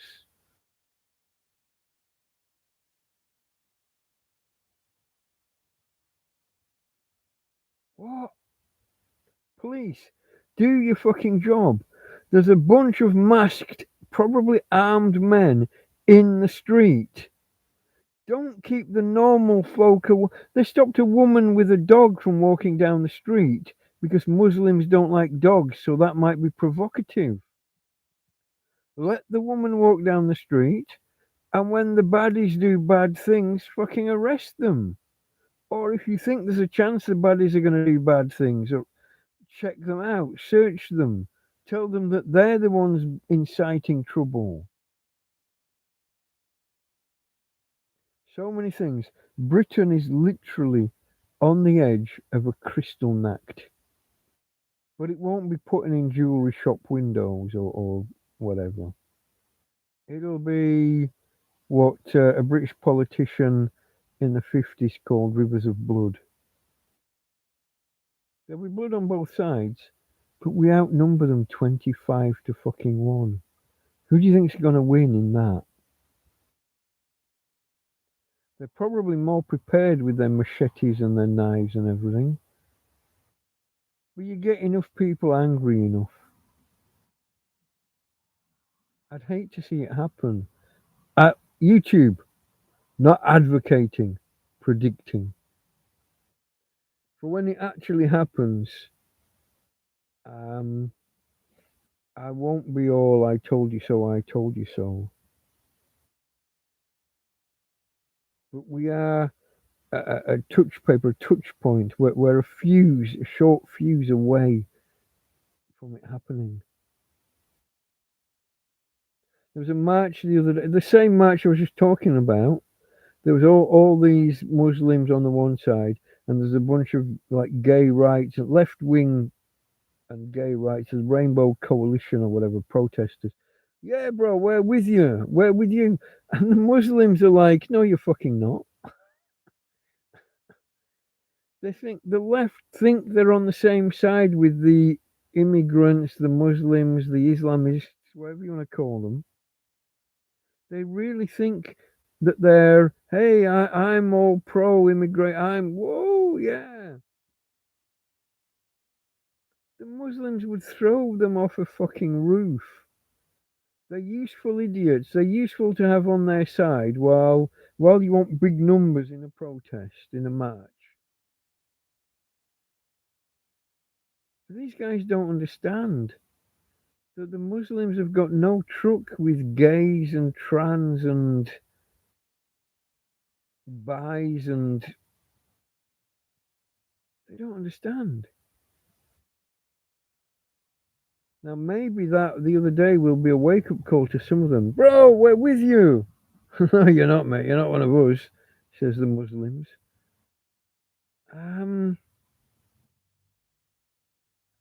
I don't understand how people on the left think. I can't detect that they do think. British politician, what was he called? Jeremy Corbyn used to be the leader of the Labour Party, who are now in power. He used to be the leader of that. Went off to start his own party, and he started it with like 8 Muslims. One of them was a Muslim woman. There was Jeremy Corbyn, the white Englishman, and the rest were Muslim men. Who's left in that party now running it? Just the Muslim men. We now have a Muslim national political party in the UK.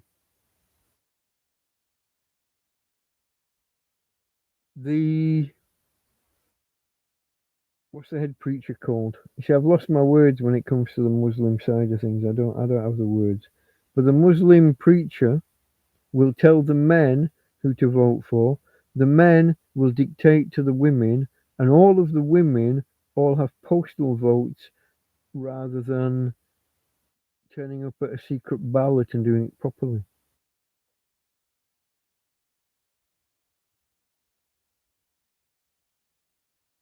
The invasion is almost complete,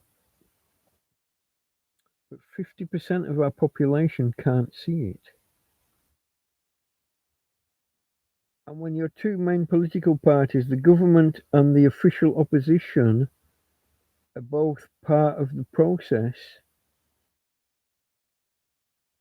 you can't achieve the will of what I think is the majority of the people. You can't achieve that through the political process. So if people can't achieve their aims through a reasonable process, what's left? Either sit down and shut up, or try through an unreasonable protest, through an unreasonable methodology. Process is the word I was looking for, not protest, sorry. But yeah, if you can't achieve your goal through a reasonable process, you're only left with an unreasonable process. Put that together with when you see government, police, the judiciary, the media, and large corporations all acting in a concerted manner, all acting in the same direction. That's the definition of fascism. One of. Most definitions include far right because the examples that we've got from history were far right. But I don't believe that the far right thing has to be part of that. When you watch all of that combined, what I say, the police, the judiciary, the government, the media, and corporations, big business, all acting in a certain direction against the wishes or the historic wishes, beliefs of the country. Let me go back to you guys because I'm ranting and I'm conscious this is politics where I said I didn't want to go because you lose people. There's the one movie with Arnold Schwarzenegger and jumped. The one movie Arnold Schwarzenegger and Danny where the bloke got pregnant. There was. What was it called? That wasn't Twins, was it? Twins was a different one. Yeah. In sci-fi, men can get pregnant, and in theory, if you could transplant a womb, I think this is a bit bizarre. The idea is if you attach it to the bowel, is it the bowel or the intestine? In theory, yeah. But the man isn't getting pregnant like through through shagging. It's not. But yeah, okay, in theory. Once that happens, maybe we can change the language and start using pregnant people as a thing. But the left in particular has this annoying, you see, because the left is very academic. It comes through the university system, like I said about the Marx. When I was at uni, the number of professors that were Marxist and openly Marxist and bragged about being Marxist. Now imagine how many students have been indoctrinated that way. There was a push, uh, not so much the blokes, the feminists were really strong about you having to express a certain opinion within essays and things. If your essay went the other way and you expressed, let's say that you have to evaluate in light of certain frameworks, certain cognitive frameworks you have to hang ideas on and judge things by. But you have to this way and maybe that way, but these say this and these say, and then you have to finish off your closing couple of paragraphs are on balance. My feeling is, or on balance, the evidence seems to be very wishy-washy. Social sciences, the evidence is always very wishy-washy and never replicated. And this is why there's a major crisis, really, in social sciences. When physicists look at social sciences, they call it stamp collecting, don't they? To a physicist, there's physics and everything else is stamp collecting. Uh, they'll tell you that biology is just physics, at one step removed. Once you've got all the chemicals that the physics says happens, the rest is just physics by another name. Quantum processes join the molecules together, and so it's all physics, really. Mathematics, well, that's just physics. Wow. Yeah. So from physics to chemistry to biology, it's all just physics one step removed and another step removed. Physics to chemistry, that's one step removed. Chemistry to biology, well, just join the chemicals together. That's life. Uh, so there's physics and everything else is stamp collecting. And the social sciences, most of them are a fucking joke. Don't even get me started on food sciences, folks. I could rant for another week on food science.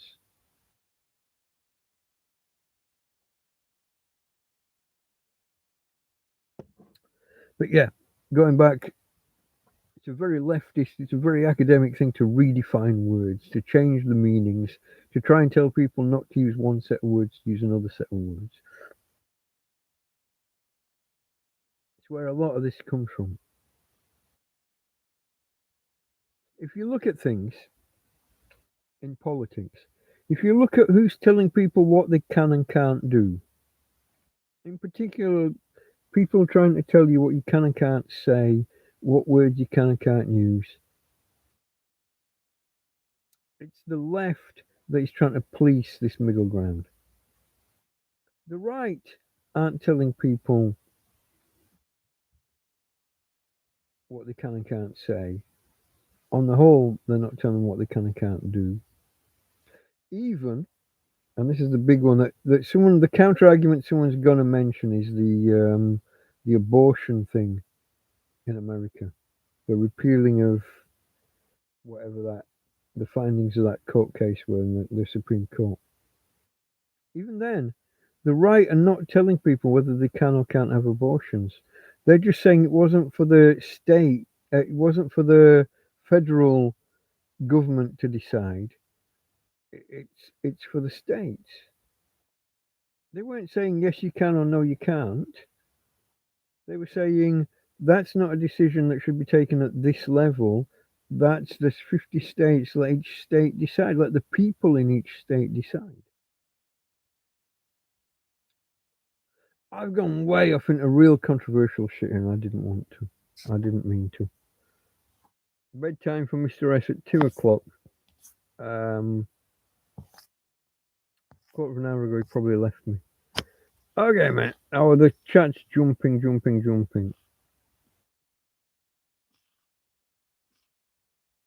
It was good seeing and hearing you, Mistress, if you're still here or if you play back the ending in the morning. Thanks for the stream. Pakistan satellite states, a sign of nature. The UK, I think it's about to be. Unless the unfortunate circumstance I decided before. If you see how Denmark have handled, Denmark saw this happening, I don't know, maybe 10 years ago, and took a different path. And now the UK government is starting to say, oh, maybe we'll look at the Denmark model. I think you're too late.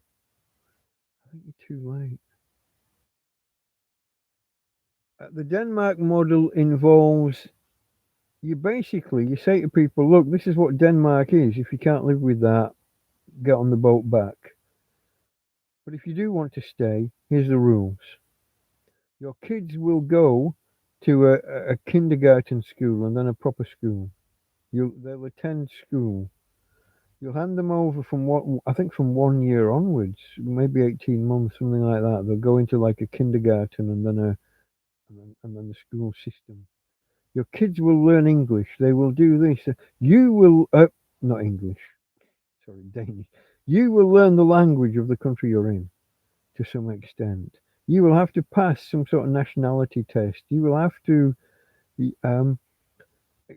We celebrate Christmas, and even though half of the country aren't that religious, we still celebrate it. We say Merry Christmas. We exchange gifts. We do this. You should do the same. Even though you're not Christian and don't, half of us are not that bothered about it in a religious sense, but it's a festival that we do, and you should do the same.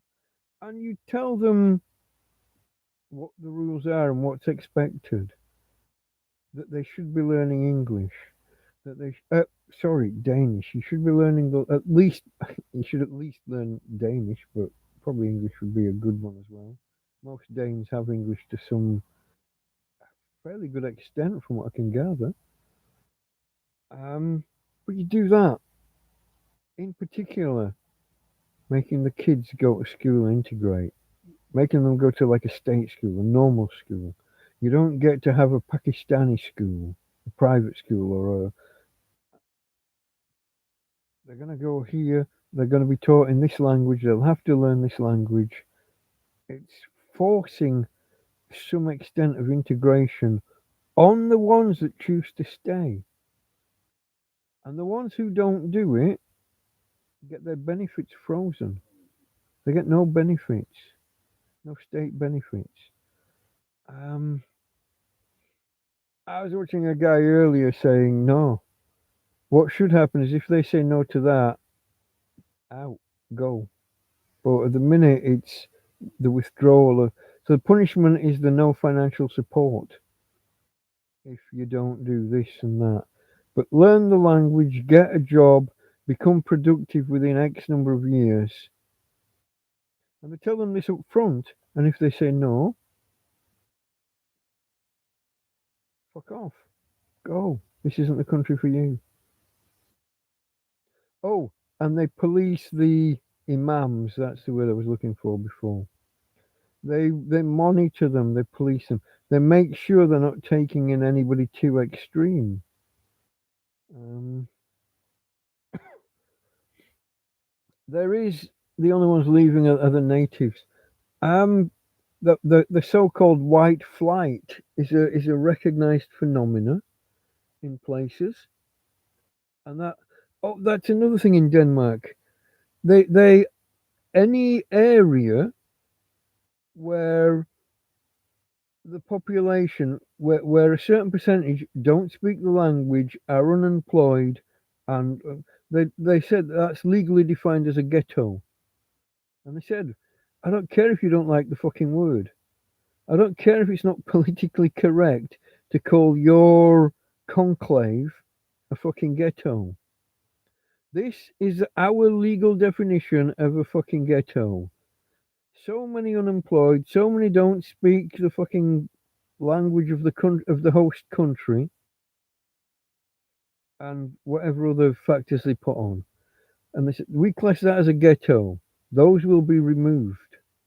We will demolish housing in those ghettos and rebuild and make it a better area and move you and split you up and move you elsewhere, so that there's not 60% of people who don't speak Danish and who are unemployed and we'll spread you out and we'll make you learn the language more and whatever. They put measures in place is what I'm saying. But when people said, oh, you can't call it a ghetto just because it's full of foreigners, and I said, yeah, we can. We did. That's the law now. The law says that's a ghetto. And the law says when it's a ghetto, we get to move you around, we get to do this, we get to do that.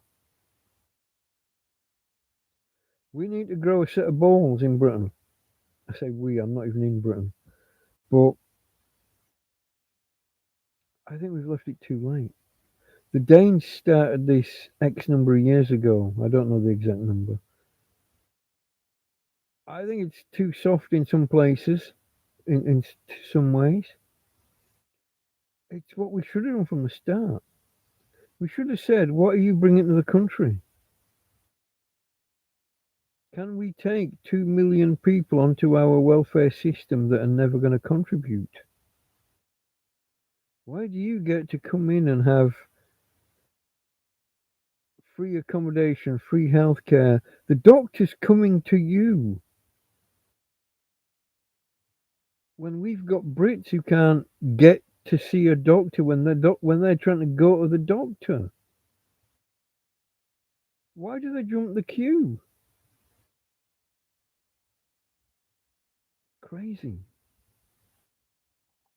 And I think people are waking up to this happening.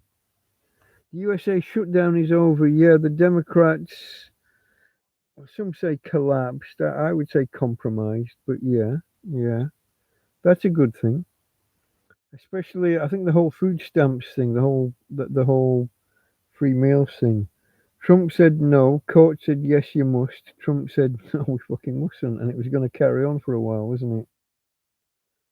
Of course, some people took to Twitter and said, "Hey, everybody, let's go out and rob."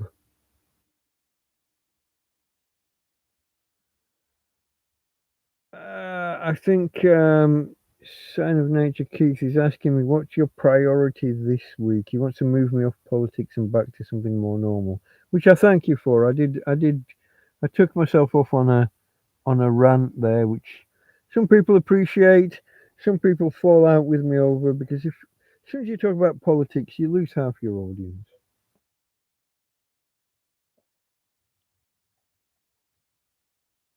Unless politics is your subject and your audience.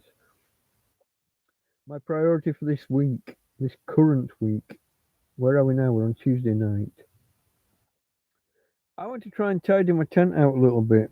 I was saying earlier how I've got so many bags of food in here. I'm tripping over. I haven't even got room to walk around. To get out of the. I've got two doors. To get out of the door over there, it's like stepping stones, looking for the bare patch of ground and trying to stretch for it without falling over. Um, I had a little reorganization earlier, and I moved a lot of the bottles of pop outside. They're in a bag in the cool outside. They won't all fit in the fridge freezery thing that I've got here. But they're in a bag outside. I have to keep them out of the sun in the early hours, between 8 and not so much 8, between 9 and 11. I have to keep those out of the sun. Also something moving. Um, but I want to consolidate these other bags of food and maybe get some of it on the storage racks or in these drawers. It's mainly just to free up floor space. If I can empty my chair, my big Queen Anne chair over there, such that I can sit in it at some point. In another week or two, 2 weeks today, is it? 29th, I will be putting my Christmas tree up. So I want a perch to be able to sit in. Excuse me. Oh, bless me. I want to be able to sit in my chair and look at my Christmas tree.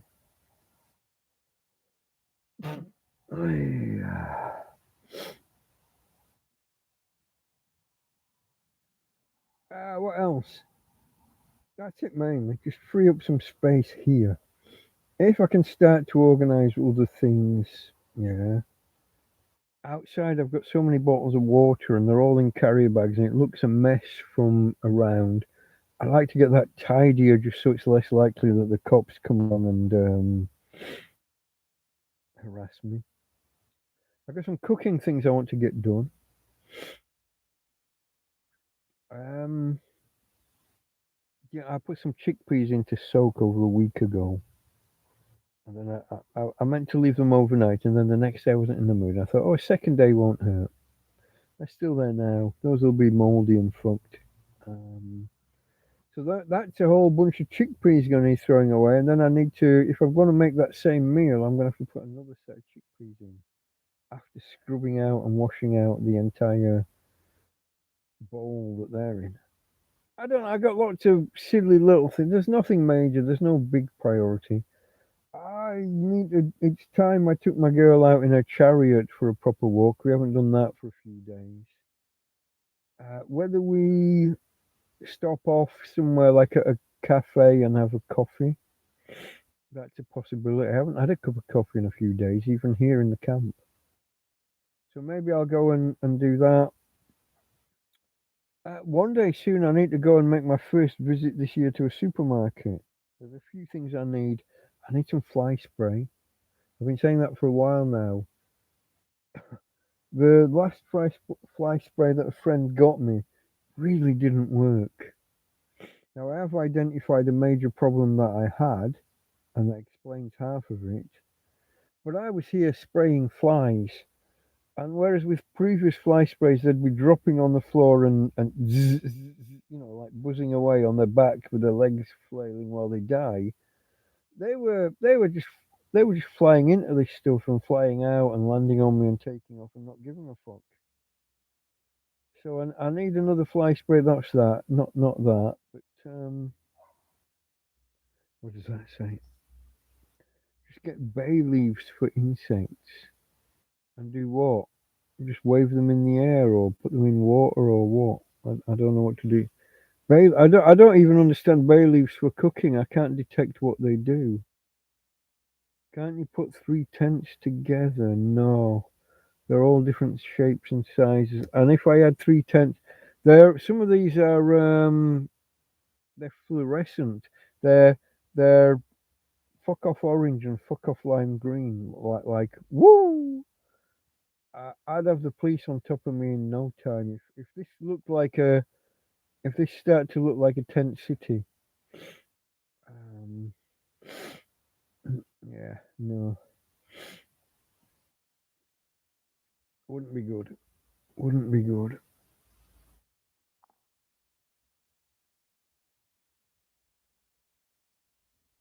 No, something buzzing around my head. This battery's still not finished.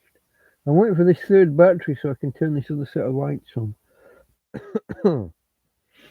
I don't know, folks. I think we're nearly done. I think I've run out of topics of conversation, have I? I don't know how many of you are out there. We're down to 7. We did make it to 20 thumbs up, so I thank you all for that. Where are we on time? Do I want to finish off on a round number? It's 2:30, so we have just made 4 hours, yeah? I will wait another minute, because apparently we lost connection at one point. What I want, if this finishes on above 4 hours, maybe you can tell me on your stream counter. Mine reset when we lost connection. If it shows over 4 hours, did I get you? Oh, I'm not sure. There's something there. If it shows more than 4 hours, then YouTube will process this quickly, and the live chat replay will be available straight away. If we finish under 4 hours, we'll have to wait about 15 hours for them to process the shit out of it. So I need to make sure that we do hit actually 4 hours.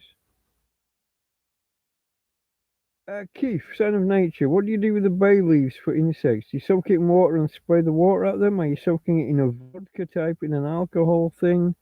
Are you just leaving bay leaves lying around in the tent? I don't know. Bay leaves tend to be very crispy, crunchy, flaky. I don't know where you're going with that. But I'm going to end any minute, folks. I don't think I can end in the tradition of the channel because she's not only in bed, but she's under the covers. As we used to call it, she's going underground. So I won't be able to show you Tina. I'll still say from Tina and from me. But I think that's us done for tonight. This was what? This was Tuesday night. Join me again. I'm gonna hesitate a guess at Friday. And I'm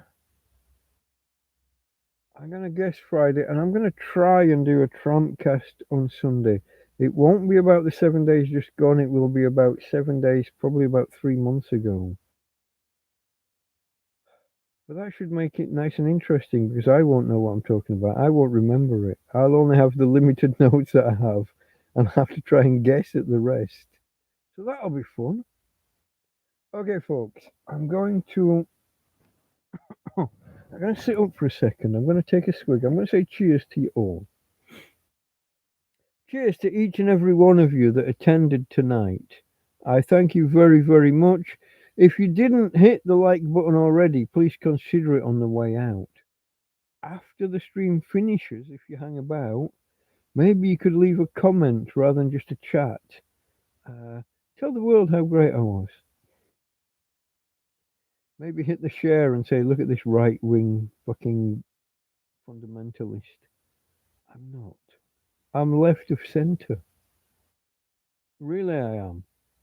Arthur Scargill territory, Arthur Scargill fan to some extent. Not outright, within limits. Are you stirring, darling? Maybe we can do a prompting. Anyway, like, share, consider subscribing. But don't subscribe until you've seen 3 or 4 of my videos. I might not be for you. You might not like my politics. You might not like the fact that I've said the N-word 3 or 4 times. Not at anybody. I wouldn't do that. I just said it because I don't like having my speech policed. But to those of you that are still here, I say cheers.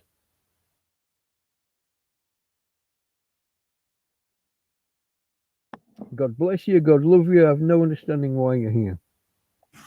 Let me just see whether I can get my girl. She just seems to have just started stirring in the last few seconds. Hey Tina. Hey Tina. Can you say night to the folks? Hey, you were looking this way, weren't you, until the light got you. Hey, babe. don't like the light. You really don't like the light that much. Anyway, folks, from Tina. No, she's not going to look. From my girl Tina. Yeah, almost. You get a side glance. From Tina. And from me, Delta Mike. Out.